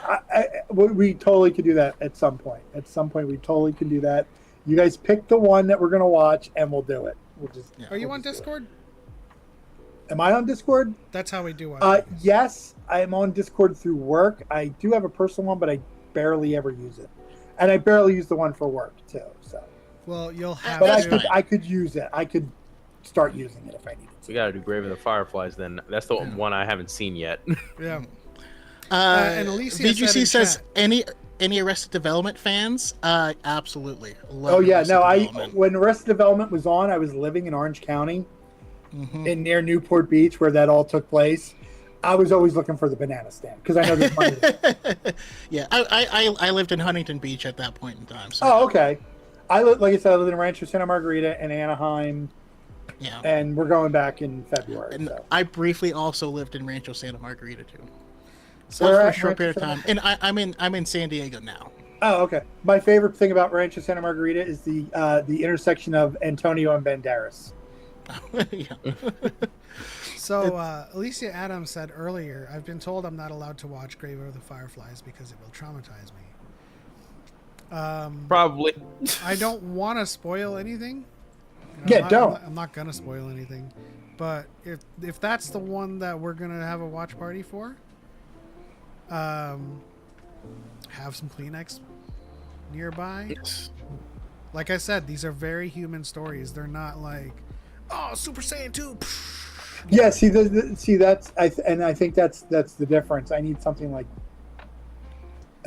that might hit me in a certain way. Yeah. I have been told that Grave of the Fireflies would probably have me sobbing, and I am not the most emotional person in the world. Oh, and I am I'm afraid of that movie. The last time somebody told me that was when they said The Fault in Our Stars is like the most depressingly sad movie you'll ever watch. I was like, nah, it can't be. And I was sitting there with the one thug tear. Hey man, have you ever seen A Walk to Remember? Yes, I have not. I love that movie. That's one of those movies that always hits me too. That When was he goes Mandy to see his Moore's- dad after his dad helped her out. That was Mandy Moore's best movie. When Jim Brown threw the grenades into the. I still listen to Sleepless in that Seattle. to Our Only Hope. That's that. I still listen to Mandy Moore singing Only Hope to this day. That was one of the movies back in my child days that made me cry. I do spend. I will tell you that not changing this is on subject but off subject. Most of my TV watching in the evening from after work on is Bob's Burgers, Fantastic. American Dad, Family Guy, Rick and Morty. Like that's the stuff I watch at night, like when I'm just like decompressing from a day of work. Yeah. That's the stuff I watch a lot. Like I watch Bob. I actually got to go to a table read of Bob's Burgers when the cast is sitting in front of you, and they do this and they improv, and like John H. Benjamin was calling in from New York, so he was on like speaker, but you could tell that they hadn't read it yet because it was like a dry read, because you could tell when they laugh, like when something's really funny, or they improv and stuff. It's really fun. But I love Bob's Burgers. It's ridiculous. My mother's also Linda Belcher in real life, so from Philly, glasses, the whole nine yards. That's Mike said, I've been trying to get Tom to watch Full Metal Alchemist. That's too anime. That's way too anime. I mean, is it? It is. I mean, it is very like it's what he's saying is it's like a mixture. You know what I mean? Like there's stuff that's more battle-y shown. There's stuff where it's more depth of plot, and Full Metal Alchemist is like right in the middle of both. Well, the thing I can see is, that. Which isn't a bad thing. I think it's one of the greatest things of all time. But But I would rather start out by like watching a movie with you. You know. Yeah, like the thing is, when I say it's too anime, it's not a bad thing. What I'm saying is, like, a lot of the anime that we enjoy, including the long titled ones, the isekai genre, they all have very human stories too. But the framing and the packaging is very anime, you know? Okay, fair. For something like Your Name, Grave of the Fireflies, the packaging is that of an animated project, but its contents is not anime. It's a very human narrative, and that's why, you know, those recommendations come first to me when someone's like, I don't really like all those. Everything looks the same to me, because they all do. Like in retrospect, like everyone has a hidden power. Everyone has a very traumatized childhood. And everyone is trying to be friends with everybody. Including everybody wants to be the very best, like no one ever wants. Alicia says, I'm really young and really sensitive, so I rely on my friend's judgment for telling me what it is. What is a bad idea for me to watch Grave of the Fireflies and Watership Down are both big no-nos, apparently. So I wouldn't call them no-nos, but they're very mature stories. Also, avoid Watership Promise Down. Maryland. Avoid Promise Neverland too.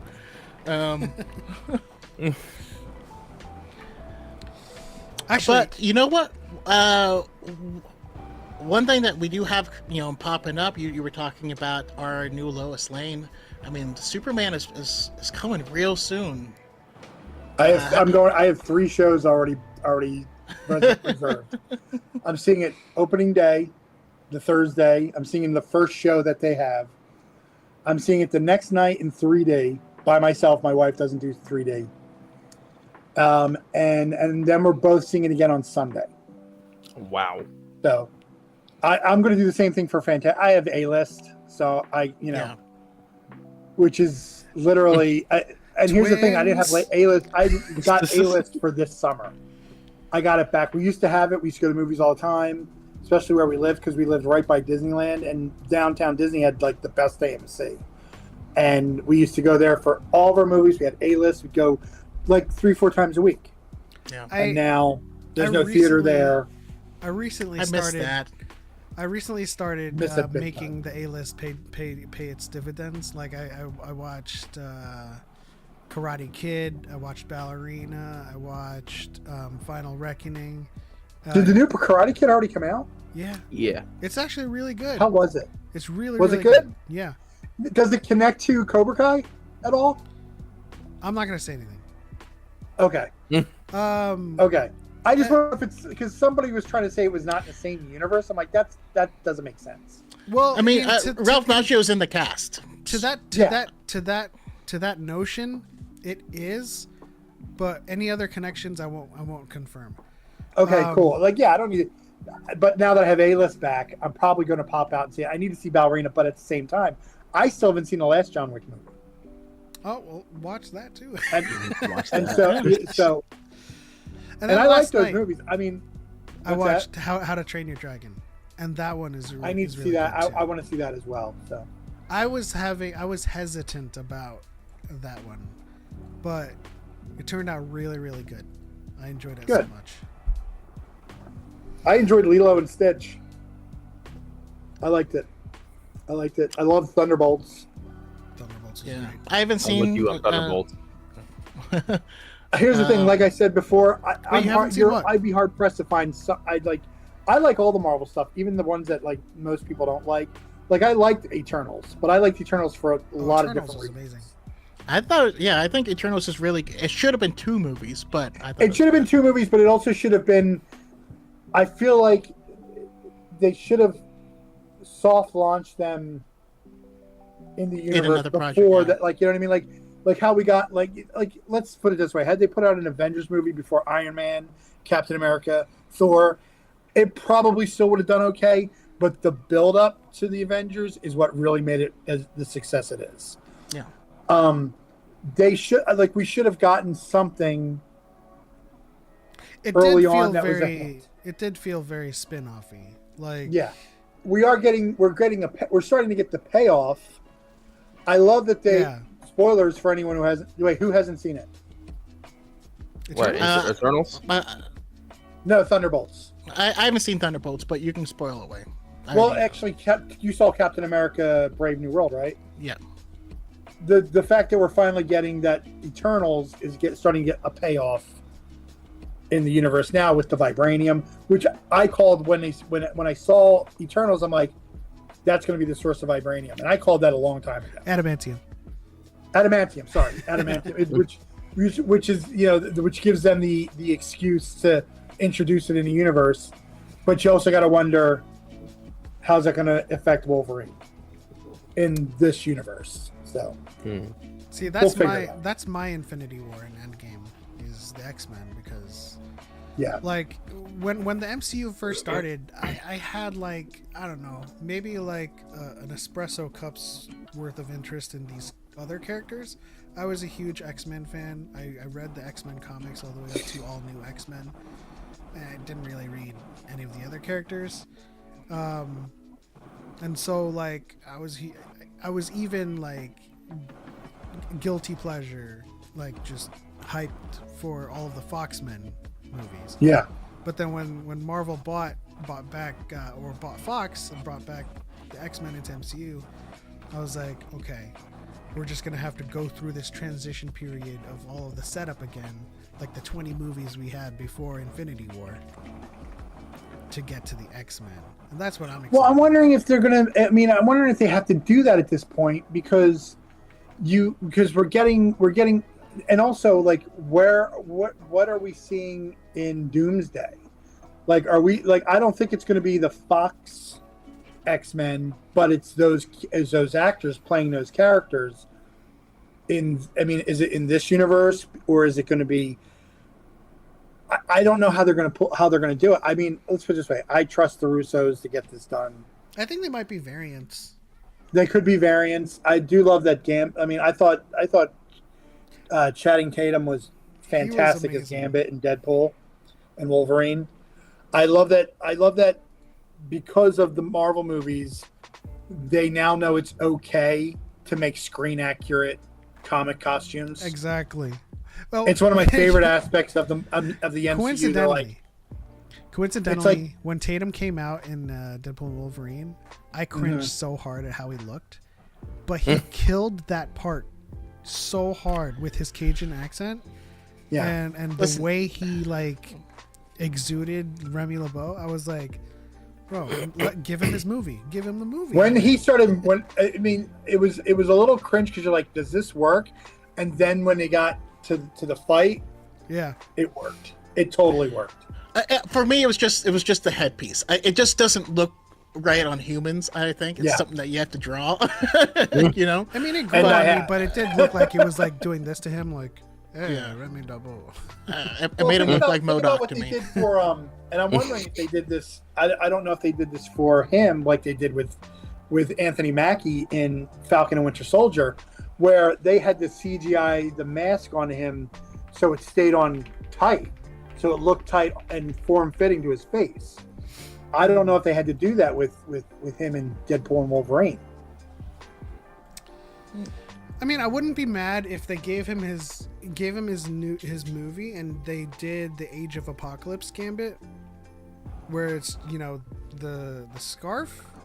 Yeah. That way it doesn't have to have like that head. I mean, there's several. I mean, but he's had several costumes that they could play with. You know what I mean? They could put him back in the crop top. You know. The duster though is very very like synonymous with Gambit though. Yeah. Yeah. He did, like, let's put it this way. Had we not known that he was coming back, I would have been happy that we finally got him and that he got that moment. But he killed it. He killed it so much that, like, I feel like the internet was like, we need more of him. Mm-hmm. Yeah. We need more of him as Gambit. We need more of the Marvels.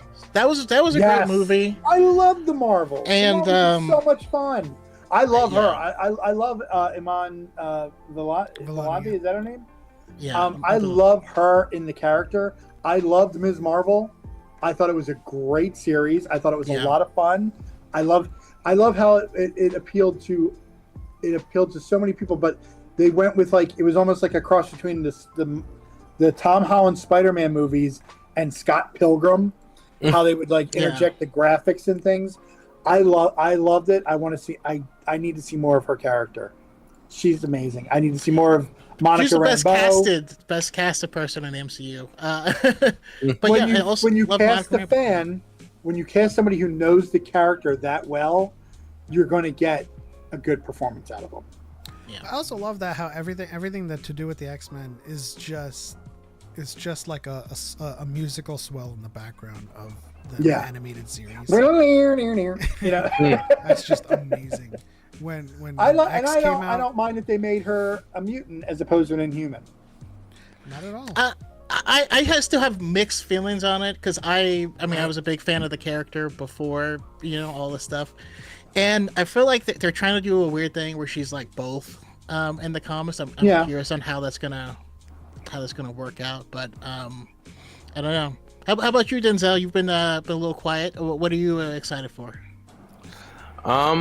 Honestly, in terms of MCU projects, MCU or comic book, Fantastic Four, geek stuff, yeah. I'm looking forward to Fantastic Four. We haven't had a truly good Fantastic Four movie to date. I don't think you need to qualify as saying true. We haven't had a good Fantastic Four. We haven't had a good thing. I still maintain the first one is better than people say it is, but it's not good. Yeah. I did this yesterday. I'll co-sign that. Nice. Oh, wow. Is that print up? Yeah, I did this yesterday. Yeah. Look, just like Pedro. It's kind of funny. My friend Ramsey, we were working the con together on Saturday last week, and she threw she wanted a piece of she's like, I want you to do a Pedro Pascal for me. And then like as the conversation went on, it became I'm doing all of the Pedro Pascals for her. So like this was the first one. Okay, just a random, just Pedro Pascal. That looks like Tony Stark, to be honest. That is Pedro. I know. Yeah, I feel like Pedro could play Tony Stark. But then it turned into Reed, the general from Gladiator 2, the mom on SNL. His character from NYPD Blue. That was the deep cut that she requested. That's awesome. Then the husband on SNL, who with the speech. Then you have Javier from Narcos. Joel. Nice. His character from the Nick Cage movie, and I did the meme. So. His character from Game of Thrones, Martell. His character from Kingsman. Oh, awesome. And finally, last but not least, Din Djarin. Yeah. So she's getting all of these. But I'm gonna do a mini print set. I'm gonna offer them online tonight. I gotta scan all these. Nice. And she suggested I call it the Pedro pack sale. It's a pack of Pedros. Very white, but it works. Let's see here. Alicia says, Alicia said thank you to VGC in the chat. I'm so tired of grown-ups being closed-minded about new characters for the new gen because they're too woke or whatever, but they're not made for you Muppets. So this isn't a grown-up problem, Alicia. This is a child problem because they're still the people who have true problems with the newer characters are like the Gen Zs and millennials.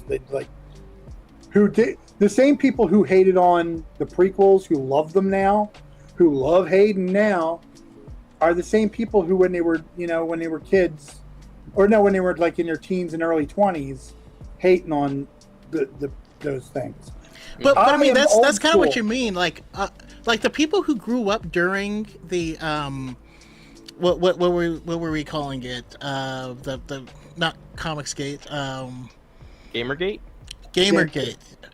Those people are now like in their mid-30s. Yeah. And those are the people who are just ruining everything, and they're the Yeah, no, absolute you're right. worst. You're right. But like I the little loved kids when- were the ones who love it still. Yeah, and I like, it's something that these companies need to constantly keep doing. Like I was a big fan of when it was all new, all different Marvel came out, because they took all these characters and kind of split up and made two versions of them that were different than the legacy version. Yeah. And it was just to play around. You know, like, these were short, mini runs, and if they caught on, they caught on. If they didn't, they didn't. Whatever. But like, we got Riri Williams, Ironheart, and we got infamous Iron Man, which was Doctor Doom as Iron Man. Both of those were bangers. So yeah, I'm super excited for Ironheart when it comes out. But yeah, I have something to say about that. If companies don't keep introducing new characters, then they will die. At one point, everyone on the internet hated Miles Morales. Right now, there's a lot of people who Miles Morales is their Spider-Man. Yeah, that's who they think absolutely. of when they hear Spider-Man. So like, we just gotta keep that rolling, Yeah. So I have I'm sure you've seen the latest trailer for Ironheart. Yeah. And about a month ago, Robert Downey Jr. came out saying how much he loved Ironheart. I think AI Tony's going to show up in Ironheart. Yeah, I hope so. There's a brief clip in the trailer where there's like a hologram of someone, and it's brief, it's quick, and it could be Suri. You know what I mean? My gut is telling me that it's because there's an AI of Tony in the series. Mm-hmm. Yeah, I think if they're gonna do anything from the comics, it would be that. It'll be a love huge how, reveal. Well, I mean, we're getting the Hood, which is on the more mysticism side, and so I'm curious how we're going to reconcile that or incorporate it, because that would be an interesting thing to set her apart from Iron Man more, is if she's able to incorporate some type of mysticism into her setup, which is, which puts her in a more of a Doctor Doom role, which we're gonna get with Robert Downey Jr., and I don't want it. I am in the camp that I am for it, because if they do it right, it's going to be amazing. I'm gonna watch it. I hope watch it. Everyone's I hope gonna with watch all it. of my heart that it's great. But Doctor Doom is my favorite Marvel character.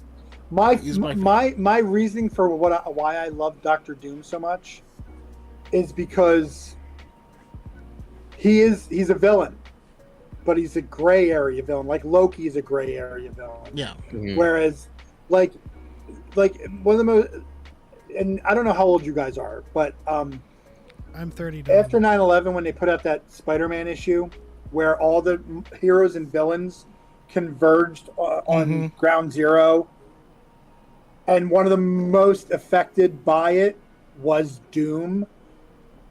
Because Doom is one of those villains, like, yeah, I'll fight the heroes all day long, but they're innocent. These people are innocent, and he's always been like that.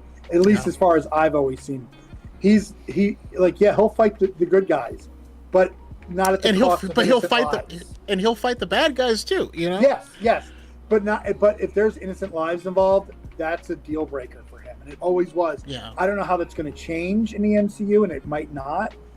I hope it doesn't, but I'm really interested because the Russos swear they have this story that once everyone sees it, everyone's going to like, that's why they did this.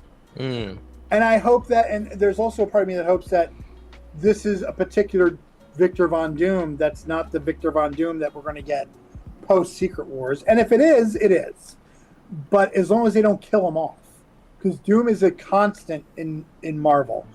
Doom is the biggest threat in Marvel, in my opinion. Exactly. Like, he's always like stealing Galactus's power, or like like that whole thing where he rips Thanos' head skull out with his spine. Yeah. In the comics is one of those moments where you're like, that's how badass Doom is. No, one of my favorite Doom moments is like Thor's hammer was on Earth, and all these Doom bots start attacking, and like everyone's fighting tooth and nail to like drive them all back, and Doctor Doom like walks through the whole thing, and he tries to pick up Thor's hammer, and he couldn't, and he's like, all right, and he just turns around and leaves. He just wanted to see if he could do it. Yeah. And he knew they wouldn't let him, so he's like, okay. Mark Daniel Martinez says, I hope they find some way to have him talk to himself a lot without sounding silly. I'm assuming that's that's something that happens a lot in the comics, where Doom talking to himself, monologues to himself out loud. Yeah, he doesn't talk to himself. He's just extremely verbose and he loves to hear himself talk, for sure. Well, Tony was the same, and I feel like that's one of the reasons why they did this is that him and Tony share a lot of the same characteristics. Geniuses, billionaires. Variant. What's that? I just hope he's not a variant. He's not a. That's the thing. They're saying he's not a. They swear he's not a variant of Tony. Hey, they said Lost wasn't about purgatory. I've been lied to before. I just hope as long as it makes sense, I'm okay with it. Yeah, I like the guy. The guy can do anything. While Kevin Smith says Ben Affleck could play Jaws, could play the shark in Jaws, Robert Downey Jr. could play the shark and the crew of the ship and everything. I think Nicolas Cage could play anything too. Here's the thing: who would you have cast? As the Dr. question. Doom? That's a question. Like, did you have somebody who were like? My cast was always Cillian Murphy, and I've been saying that for like the past 5 years. Okay. My cast for any villain will always be Daniel Stevens. I want to see him play a villain in Marvel. Mine was Javier Bardem. Legion was kind of, Javier Bardem, yeah. He was my first choice. I thought that the fan casting of John Krasinski, Emily Blunt were great choices. I like that we got that taste of it in Doctor Strange and the Multiverse of Madness. My choice for Johnny Storm was Zac Efron. I like that choice too. I can see that. Also, my thing casting was a little out of the box. No. My Ben Grimm was a little out of the box. Who'd you have? Tom Hanks. I would have cast Danny DeVito.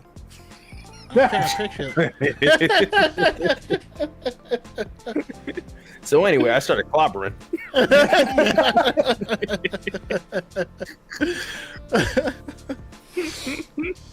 I mean, I'd watch it. How many movies are we into this? How many movies do we have after Endgame?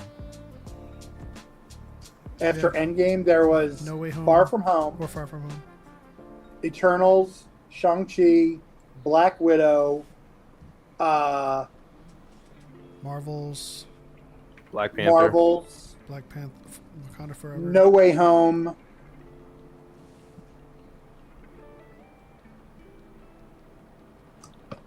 Check. I was going did to you mention got them all in one shot. Captain America, Thor, Thunderbolts. Because I'm trying to think, because again, the Infinity Saga was 20 plus movies up to the conclusion there. So if we're getting up there with movies, we're getting close to the. But you also have to remember we got a lot of TV shows as well. Yeah. Which, by the way, I'm really interested in seeing where Wiccan goes from here, because where they ended his character, I thought was fantastic. Now, do you think they're going to do that in Vision Quest? Maybe I hope not, but they might. 14 films deep, it looks like. Are we really? Since Endgame? Yeah. It does not feel like it's been 14 films. It doesn't. Oh yeah, Quantumania is up there too. Oh, that's right. Yeah. Quantumania, Brave New World. It shows how forgettable that was. Deadpool, Wolverine. Alicia says, I'm currently reading a really, really old book trilogy from the 80s and 90s where Dr. Doom has changed reality to be the ruler of the world and Storm is his wife. I mean, that's what that's just the stuff he does, and that's why I love because he's like he literally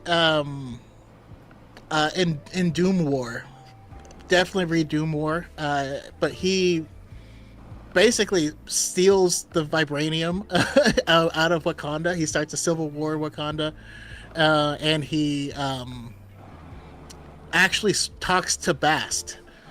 So it was like you have to be like pure of heart to have this conversation, and he also had to be naked. I can't remember why, but anyways, he strips butt ass naked, and he's like, "I'll talk to your cat god," and like he was disrespectful to Bast.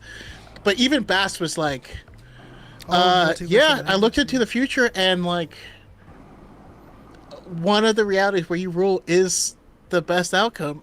Like he honestly believes he's doing the right thing. Oh, thank you for reminding me, Alicia. The Gifted. If they bring anything from Fox into MCU canon, I would love if The Gifted somehow found its way into. I didn't watch The Gifted. Me neither. I liked it. I liked it a lot. I thought it did a great job of what it needed to do to show the actual conflict between these different, we got Morlocks, we got mutants who pass and mutants who don't pass. We had the crackdown on, I think if it came out today, people would lose their minds. To be honest. It'd be pretty woke, yeah. So Doomsday is currently set to be the 17th movie after Endgame. So we're getting up there, man. Yeah. What do we have after Doomsday? Secret Wars? Secret Wars. Oh well, there's okay. So between now and Doomsday is Fantastic Four, Wonder Man. I mean, I'm talking all MCU. Fantastic Four, Wonder Man, Eyes of Wakanda, Spider-Man. We get Brand New Day next year, before Doomsday, unless they decide to push it back. But I don't know if they're going to do that. Marvel Zombies, but that's an animated series. And then I don't know. Yeah, I just don't like zombies. I don't know. I don't know what's after Doomsday and in between that and Secret Wars, because they're going to be released a year apart. Yeah, I think that was the extent of the slate that they showed. Yeah, they have been very vague. roadmap. I mean, Comic-Con is just a few weeks away, so I feel like we're going to get some announcements. But I liked him to be vague. I mean, I loved that they announced a whole slate, and that was the first time that ever happened. But now everyone thinks that you have to do that, and you don't. You don't have to do that. A lot of those movies didn't come out from that first slate. Like, we forget, a lot of them didn't come out, and they all came out in different orders. Or they changed their concept. Yeah, and so, I feel like that's a Star Wars, coming back to Star Wars, is now people are getting upset over projects that were never even announced. They're like, they're like people have speculated that this is a thing, and then it's not coming out, and then now they're mad.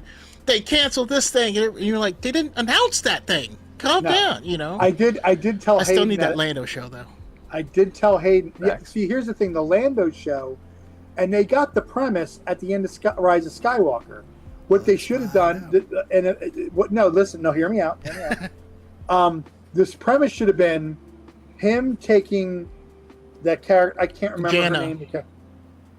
Him taking her to find her family, but it's interwebbed with him talking about old stories, which is where you get the Donald Glover stuff.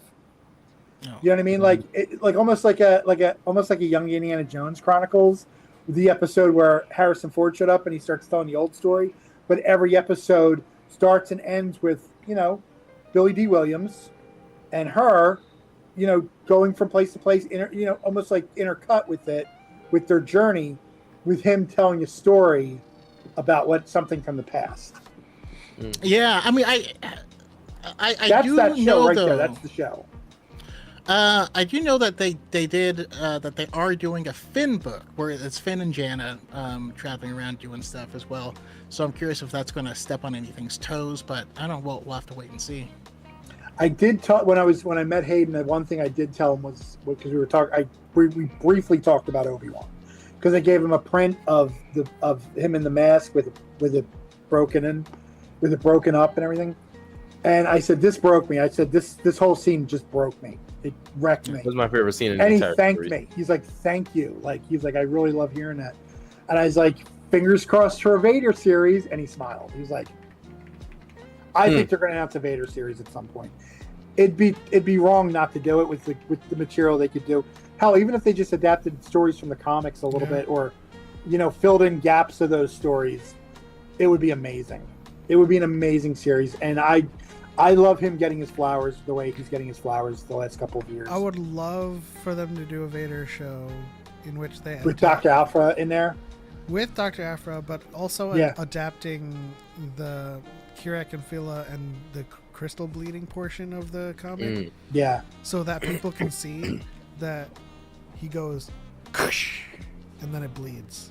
And it wasn't this thing that was like an 8-hour process that people keep on thinking. Yeah, I don't know why people say that. Like, it was 8 hours. She was like, it was one panel. I don't know what. You stared at the panel for 8 hours, probably. Dude, they getting blooded faster. Yeah. Do we think we're Casually, getting- mid-conversation. But that's the problem Do we with think with we're comic getting panels.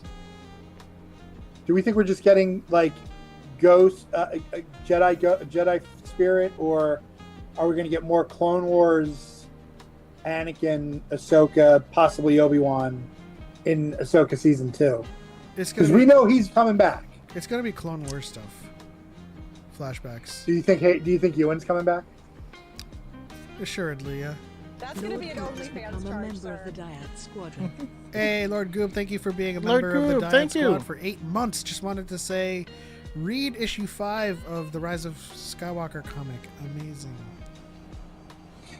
Oh yeah, the okay. What was it called? The Legacy of Legacy of Vader. Vader. Yeah. Yeah, I'm not caught up on that. Okay. Definitely need to. So I haven't read a comic in years.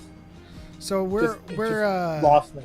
we're approaching the end of this episode. Not to run too long for our Eastern brethren, or our East Coast brethren. Anyone on the East Coast? That would be me.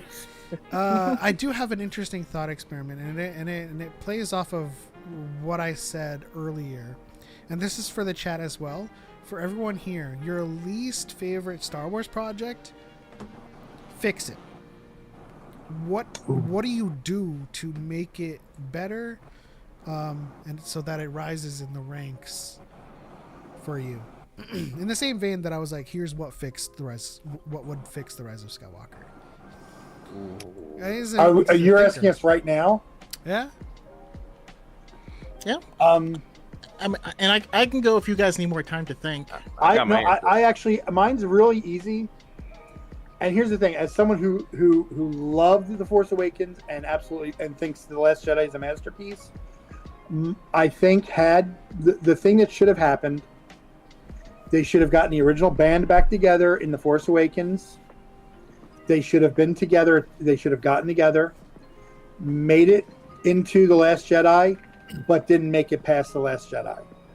They also should have just stuck with whatever plan they were going with from The Last Jedi, because they panicked and they panicked at a very loud minority of people who hate The Last Jedi, because there was some interesting shit they were doing with The Last Jedi.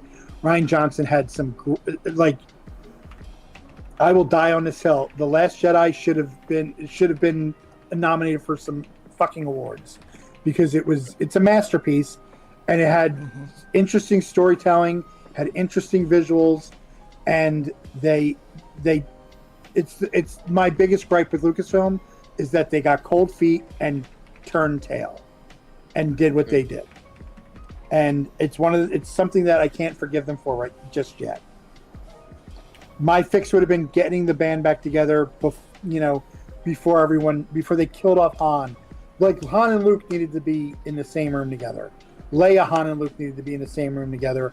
They all needed to be in the same room together at some point. After that, do what you got to do. That's interesting. Make the new characters the focus, and go from there. So do you envision perhaps like a small little edit where instead of Rey going off to find Luke by herself, she brings Leia. She brings Han and Han Leia, survives. Chewie, And they all and the have droids. this kind of like they all like rabble rouse on Octo. And It then, needed. Here's the thing. I think that's the sticking point with a lot of the haters is they didn't get that moment. People complaining about the way Luke was portrayed in The Last Jedi. He's doing the same thing that Yoda did. He's doing the same thing that Obi-Wan did. He didn't abandon anybody. He failed. And his first failure was Grogu. No, his first failure was Leia. Or maybe I don't know in the timeline where Grogu and Leia's training is. I know that The Mandalorian takes place 5 years after Jedi. I don't know if Leia's training was in between that time. I feel like it might have been, but one of those was his first failure. The other one was the second failure, and then he had some success, but his ultimate failure was Ben. I'm interested to hear your take on why you think he failed Grogu. Because so the problem is that he was going by what the biggest mistake the Jedi had was the attachment thing. It's great that you love your father, your adopted father, you're attached to this man. You need to cut that shit out. No, this is the problem that the Jedi had, which was one of their biggest mistakes. They cut them off from the people that they loved, most of them might not even remember. Like Obi-Wan says in Obi-Wan, he remembers possibly having a baby brother. He doesn't remember a lot of things, but it doesn't always work for everybody. Some people need that attachment because it drives them. I think the Jedi made a lot of mistakes, and that's why when people say that they're the good guys, they did some shitty things too. Well, here's a little bit of a pushback. I think our take, or at least my take on that scene, is not a repeat of the Jedi's mistakes, but a progression of the fix, because the Jedi never gave them a choice. That is true. They would solicit the parents. The parents would give them the child if the parents gave them permission. Perfect. And this has always been like a multi-tiered debate on the morality of making the baby's choice for them, right? Of course, the parents always gave their permission, but what about the child? Like, why doesn't the child get a say? And so whenever we talk about did the Jedi kidnap kids, like we say, no, they didn't, but they also didn't ask the kids, right? The parents made that choice. And so that's why that's an entirely different conversation. Is it right to take away the agency of that baby? And so Luke giving Grogu that choice was progress. No, definitely. Okay, I will concede to that. That is definitely true. Cool. But making him make that choice, like he could have easily said, I want to train you, but you still have this attachment. What if he visits you every once in a while? Will that drive you to train? He could have easily given him that choice too. Well, the caveat. I think he was saying that Grogu's heart wasn't in it. His heart wasn't. That in is his training. true. Yeah, he does. And say so basically, he's like, I mean, the Mandalorian thing is, I am giving this kid back to his people, and he did, and he completed that, and they're done. But Mando wanted to be with him, and Grogu wanted to be with Mando, and Luke's like, yes, you're back with our people, but you want to be with him, don't you? He's your people. Like, his people have changed over the past 50 years, and he's like, go be with him, and he gave him that opportunity. And who knows? Grogu's gonna live a lot longer. So I he feel like can, we're going to see he can Grogu go, in future Star Wars stuff. Too. yeah. So he can train later. You know, he can do whatever he wants to. But I think it's a lot better that he's going to spend this time with his, you know, I his also space think cowboy dad. I also think that there was an inherent caveat with that choice as well. I think the other thing that the Jedi don't do, by virtue of them starting at a very young age, is they don't know what they're signing up for.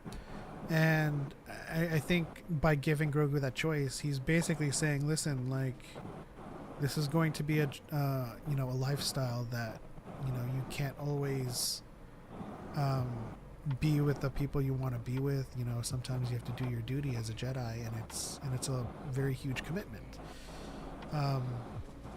And so more than giving him the choice is giving him all of the information, you know.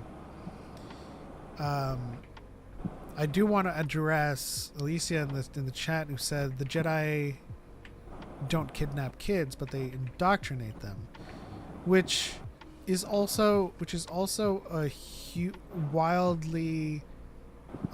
misconception, because indoctrination, it requires the outcomes and the results to be all of conformity.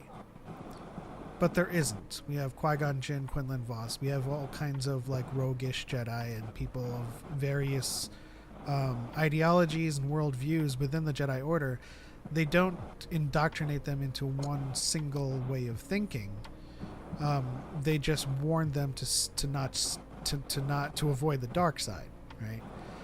Most of the time when Qui-Gon spoke out against the council, they were like, "Ah, God dang it!" Like they weren't adamant that he needed to think the way that they thought and buy into their whole methodology. So I always try to. Every time you see someone training a youngling, they're always asking the youngling and helping them to come to their own conclusion. They're never saying, "This is what you do. You can't do this." And we don't see them punish people either. Yeah. So fixing what, your this is what happens on the diet though, because you know we talk Star Wars. Just real quick though, my fix for you know, I've said it before, but like if I was going to quote unquote fix Rise of Skywalker, I would remove a planet because it was too busy. They went to too many different spots, which kept up the pace of the film, but it made it convoluted and it made it kind of frantic. So remove one of the planets that they go to.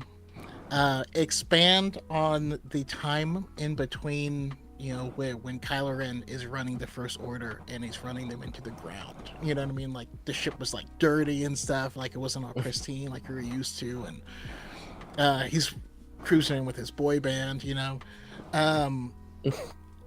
Yeah, so that needed to be expanded on, but if you and stop doing the J.J. Abrams thing, where every time someone is going to say the thing, like there's a moment where they are going to admit to something, or there's going to be a deep moment between people, and then someone runs in like, "We gotta go," and then they run off, and they never actually, they didn't write it, and we just like assume that concluded, you know. And he J.J. Abrams does that all of the time, and it drives me insane. For all the things I like that Abrams does, I equally am annoyed by him as well. So I feel like at that point you just have to remove J.J. Abrams. Right? It's like you're telling J.J. Abrams not to do J.J. Abrams. Yeah. I think J.J. Abrams should have been just the EP and have Rian Johnson do them all. You know, that would have been nice. Fine with that. I don't have a problem with The Force Awakens. The Force Awakens, I mean, I think the nostalgia factor is hitting really hard with me on that. But I didn't hate I thought The Force Awakens was a great start to the trilogy. Where I come into is The Force Awakens was a great start, but a poor ending to that film, right? So we introduced a bunch of mystery boxes but we did it in a weird way. And so the complaints that everyone has about The Last Jedi are all things that J.J. Abrams set up. Yeah. Right? They're mad that Lucas is a hermit and he ran off.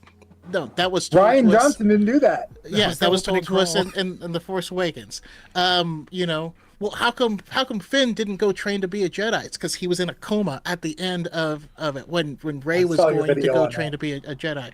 Like, everything that people complain about was because he left on a literal cliffhanger. Like, we were on a cliff. Handing And so- her holding out the lightsaber. And so we have to resolve that moment with our main character, and then we also have to resolve our secondary character is in a coma. How that has to be resolved in the next scene in order for us to move forward. You know, at least in the original trilogy, something would happen that would change the status quo, but we would get an end to it. And we wouldn't see the result of it. The result would happen in between the films, right? We got that in the prequels, too. The character would change between films, but at least that part was complete. The Force Awakens not completing that is what caused all of the chaos that people complain about. Yeah.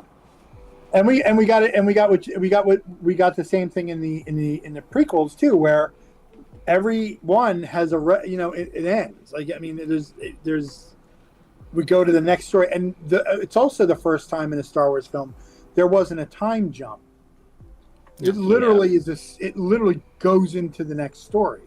Literally, like, it follows the same story, and he had to follow that ending. Yeah.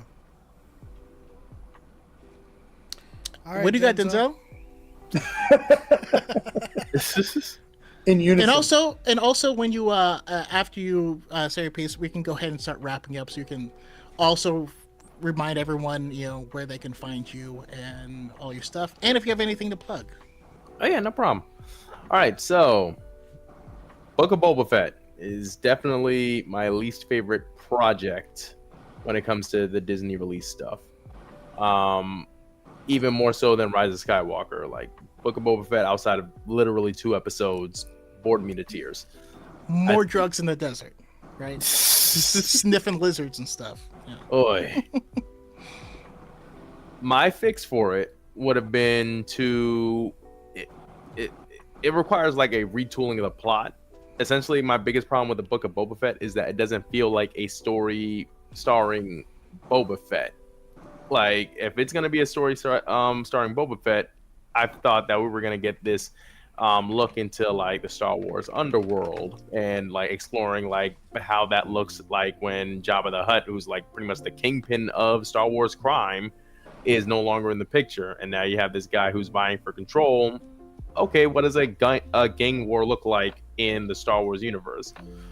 Like something along the lines of what we were supposed to have gotten in like Star Wars 1313, but we didn't really get that. We got a bunch of Boba Fett in a Bacta tank getting flashbacks of his time with the Tusken Raiders. It all just didn't feel like what you would think of when you think, oh, we're getting a Boba Fett show.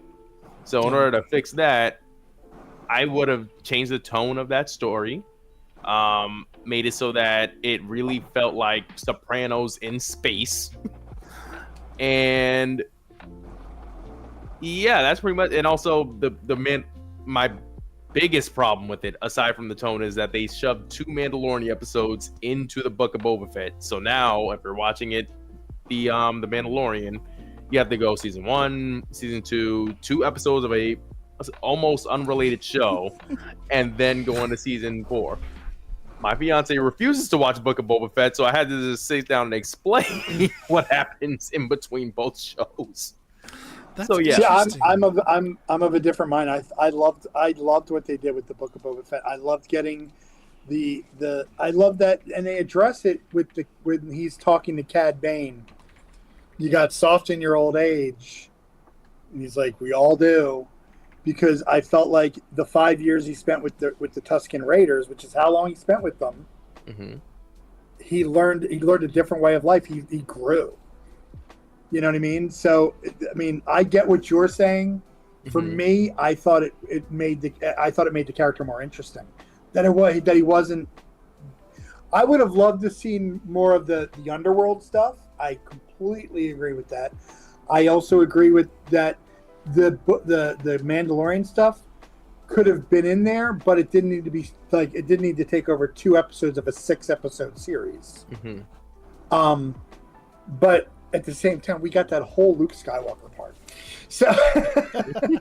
So, and it was, and that's, and No, honestly, it was great. It was but amazing. it should have been episode 1 of season 3, not episode 4. That is also Boba true. Fett.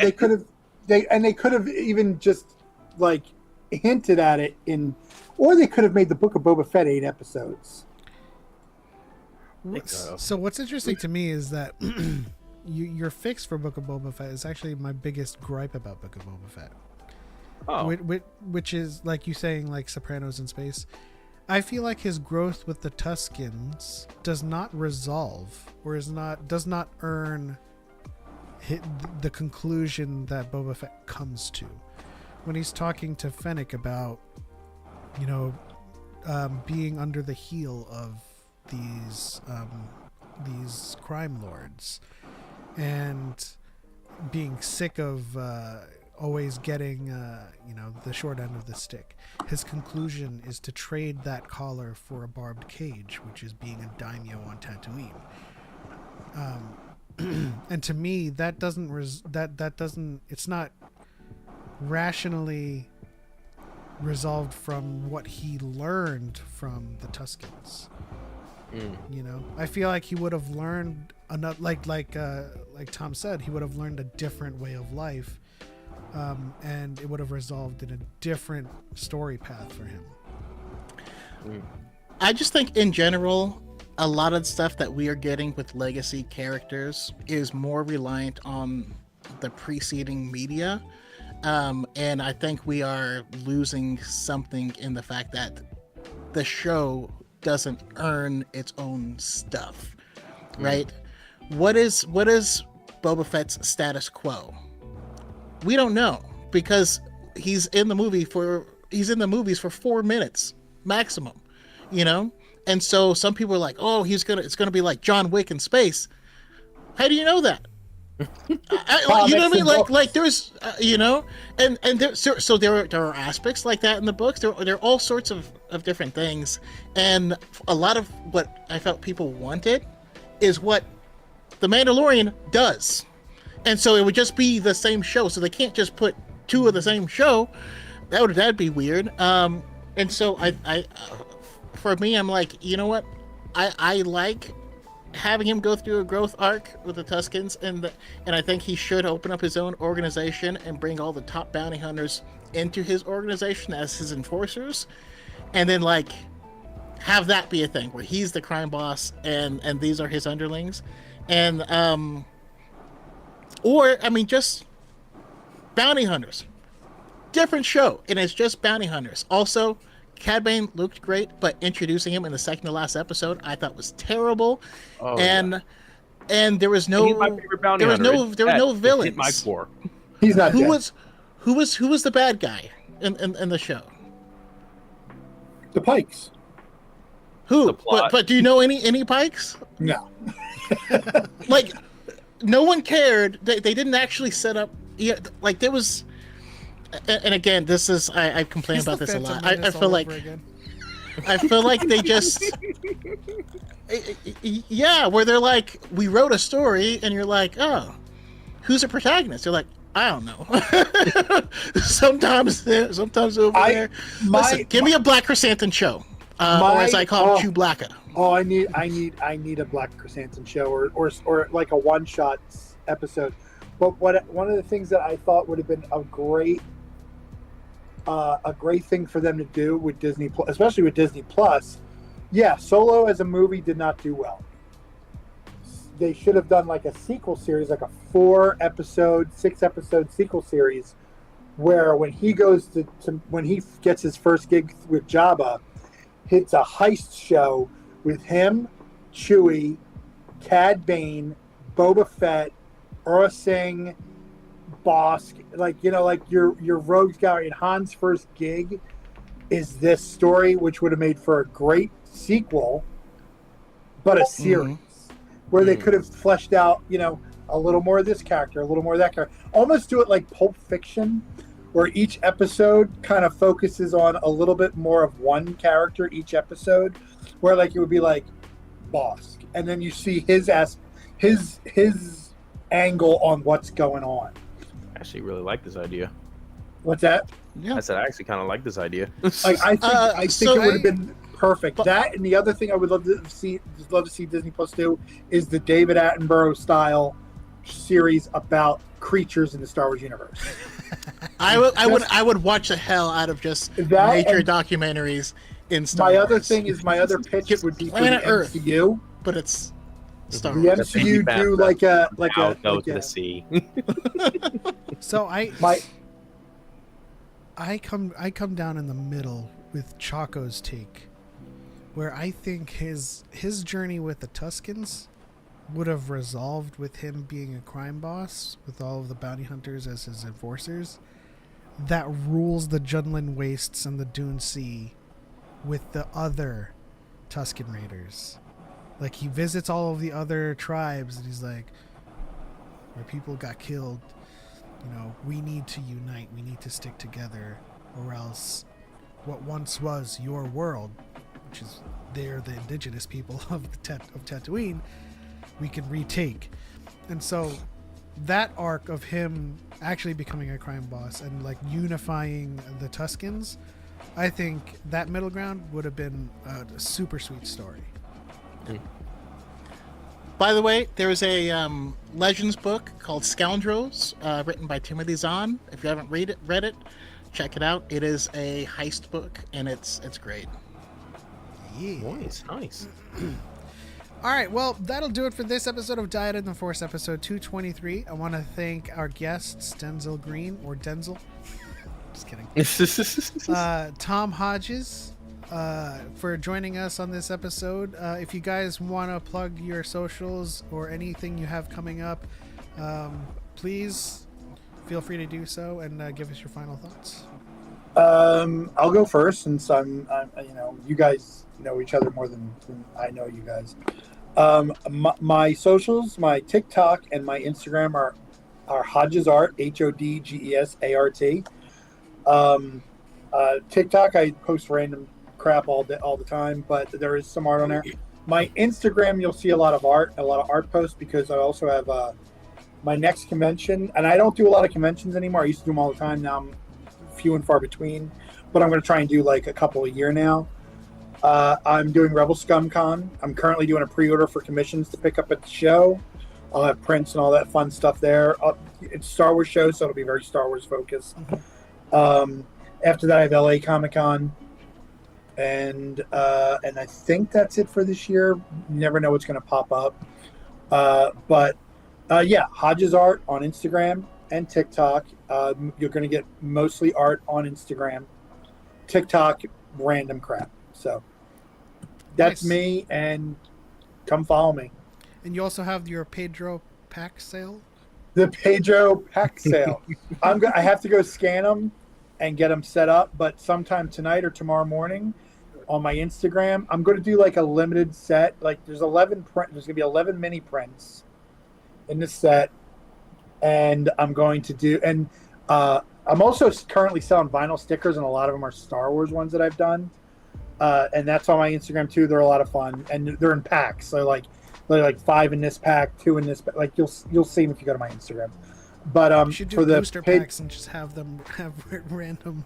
Oh well, they're going to be in little plastic bags. Like I have a Mando set, which is like a bunch of Mando helmets. Oh, okay. I have one set that's random Star Wars. It's a Grogu. I have a very stylized, cartoony Grogu. This Ahsoka. Actually, I can show you the back of my phone. This is the Ahsoka sticker. It's also a T-shirt on my TeePublic, but that's Oh, an Ahsoka. That's and- dope. yeah, you can get that on a T-shirt or I a get sticker. a lot of shirts from TeePublic, so I'll visit your profile. Go to my link tree in my profile, and I have a bunch of designs in there.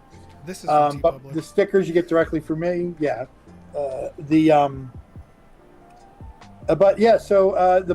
Just follow my socials. You'll see when you can get fun stuff from me. That's pretty much what I could say. Awesome. Perfect. Send us a message when you're here at LA Comic Con. We'll go to Mel's. Oh, okay, yeah, I will. No, and like I said, I'll be back in Southern California in February, full time again. So Sweet. And Denzel Washington? I wish. Denzel. I mean, you said you were named after the actor, I think, right? So yeah, my handle is Denzel_Green on TikTok. That's my biggest platform. Followed by YouTube, Instagram, same handle with a extra underscore on the end because God forbid that other one deletes his profile. There's too many Denzel Greens.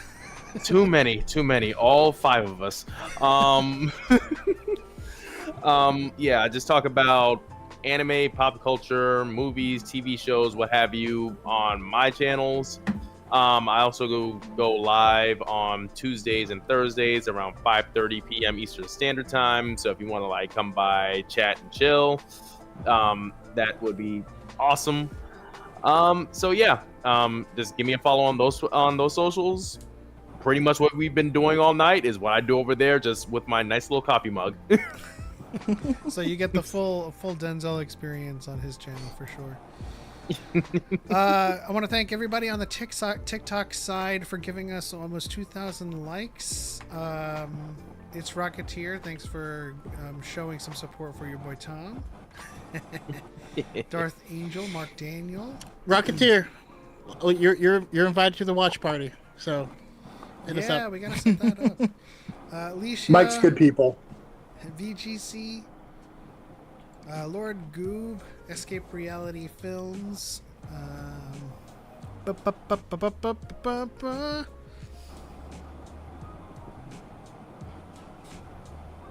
Thane. I have to scroll up a lot because VGC and Alicia had one wild conversation. Let's see. Craig McGuinn. And that's as far as it'll let me scroll. Let's see our results for the poll. What was the poll? Did you like this stream? Have you already liked this stream? We got 21 votes for yes, and those who voted no, you are sentenced to Narkina 5. Yes. And And I hope just- you can't swim. randomly, just while you're still looking to see if you can find anyone, if I could have them do anything, especially after you saying how much you love Raiders of the Lost Ark, just give us an Afra show. Just Dr. Afra, Black Would Chrysanthemum, love an Afro show. her 2 droids, and have her just do rogue archaeologist stuff around the galaxy. Yeah. If that'd be they amazing. do a Vader series and they introduce her in the Vader series, she will get her own series. If they cast her right, that's a no-brainer. That's a no-brainer. And the number one Bring in thing I 000 love, on that show of the year. number one thing I love about Afra is that there's no Jedi or Sith at all, but we get massive lore drops with what she finds and shit, and that's so cool. Like the Ascendants, Yeah. the Path engines. It's just a lot of like potential. Which means we deal with the underground, we deal with bounty hunters, we deal with pirates. She got chased down by Maz Kanata. Stuff happens. Alicia You can Adams do a says, lot with her. You can do a lot with her. You get the right writers on there. Mm-hmm. Make it fun, but make it a little on the edgy side. Hey, my Make pitch was sure Bryce Alyssa Dallas Wong is in the Howard. room. Bryce Dallas Howard with an Afro show. Give her an entire show. Alicia Adams says we need better polls. Like, no, this is the only way we get people to like the streams, because we get 30 viewers and 8 likes at the end of the show, and it's not a good look, man. We need to represent. This community is great. And I want to reiterate basically our mission statement for this channel, which was basically this. Multiple times in this episode did we all at one point or multiple points disagree on something, and we were able to converse, and we were able to reach common ground or just agree that we just disagree. But you watch any of the other chuds and the carpet nuggets, they're all their entire focus is getting people to agree with them and to conform and to make their conversation as easily as possible, which is, hey, that's woke, right? Yeah. All right. That's the end of their conversation. But we have interesting conversations on this side. But that'll do it. Go ahead, Choco. Oh, I was just gonna say it's funny you say that, because I've heard so many people say I got called a racist because I didn't like Rise of Skywalker or something like that. They're like, none of us liked it. None of us. Like, And I've never been called that. I don't know. Anyways, Yeah, that's it for this one. We'll see you next week at 5 p.m. Pacific for the next Dyad in the Force. Thank you guys so much for rocking with us. That's it. On to the next one. for life and for life. We are all awesome. And may Black Chrysanthemum hold you tight.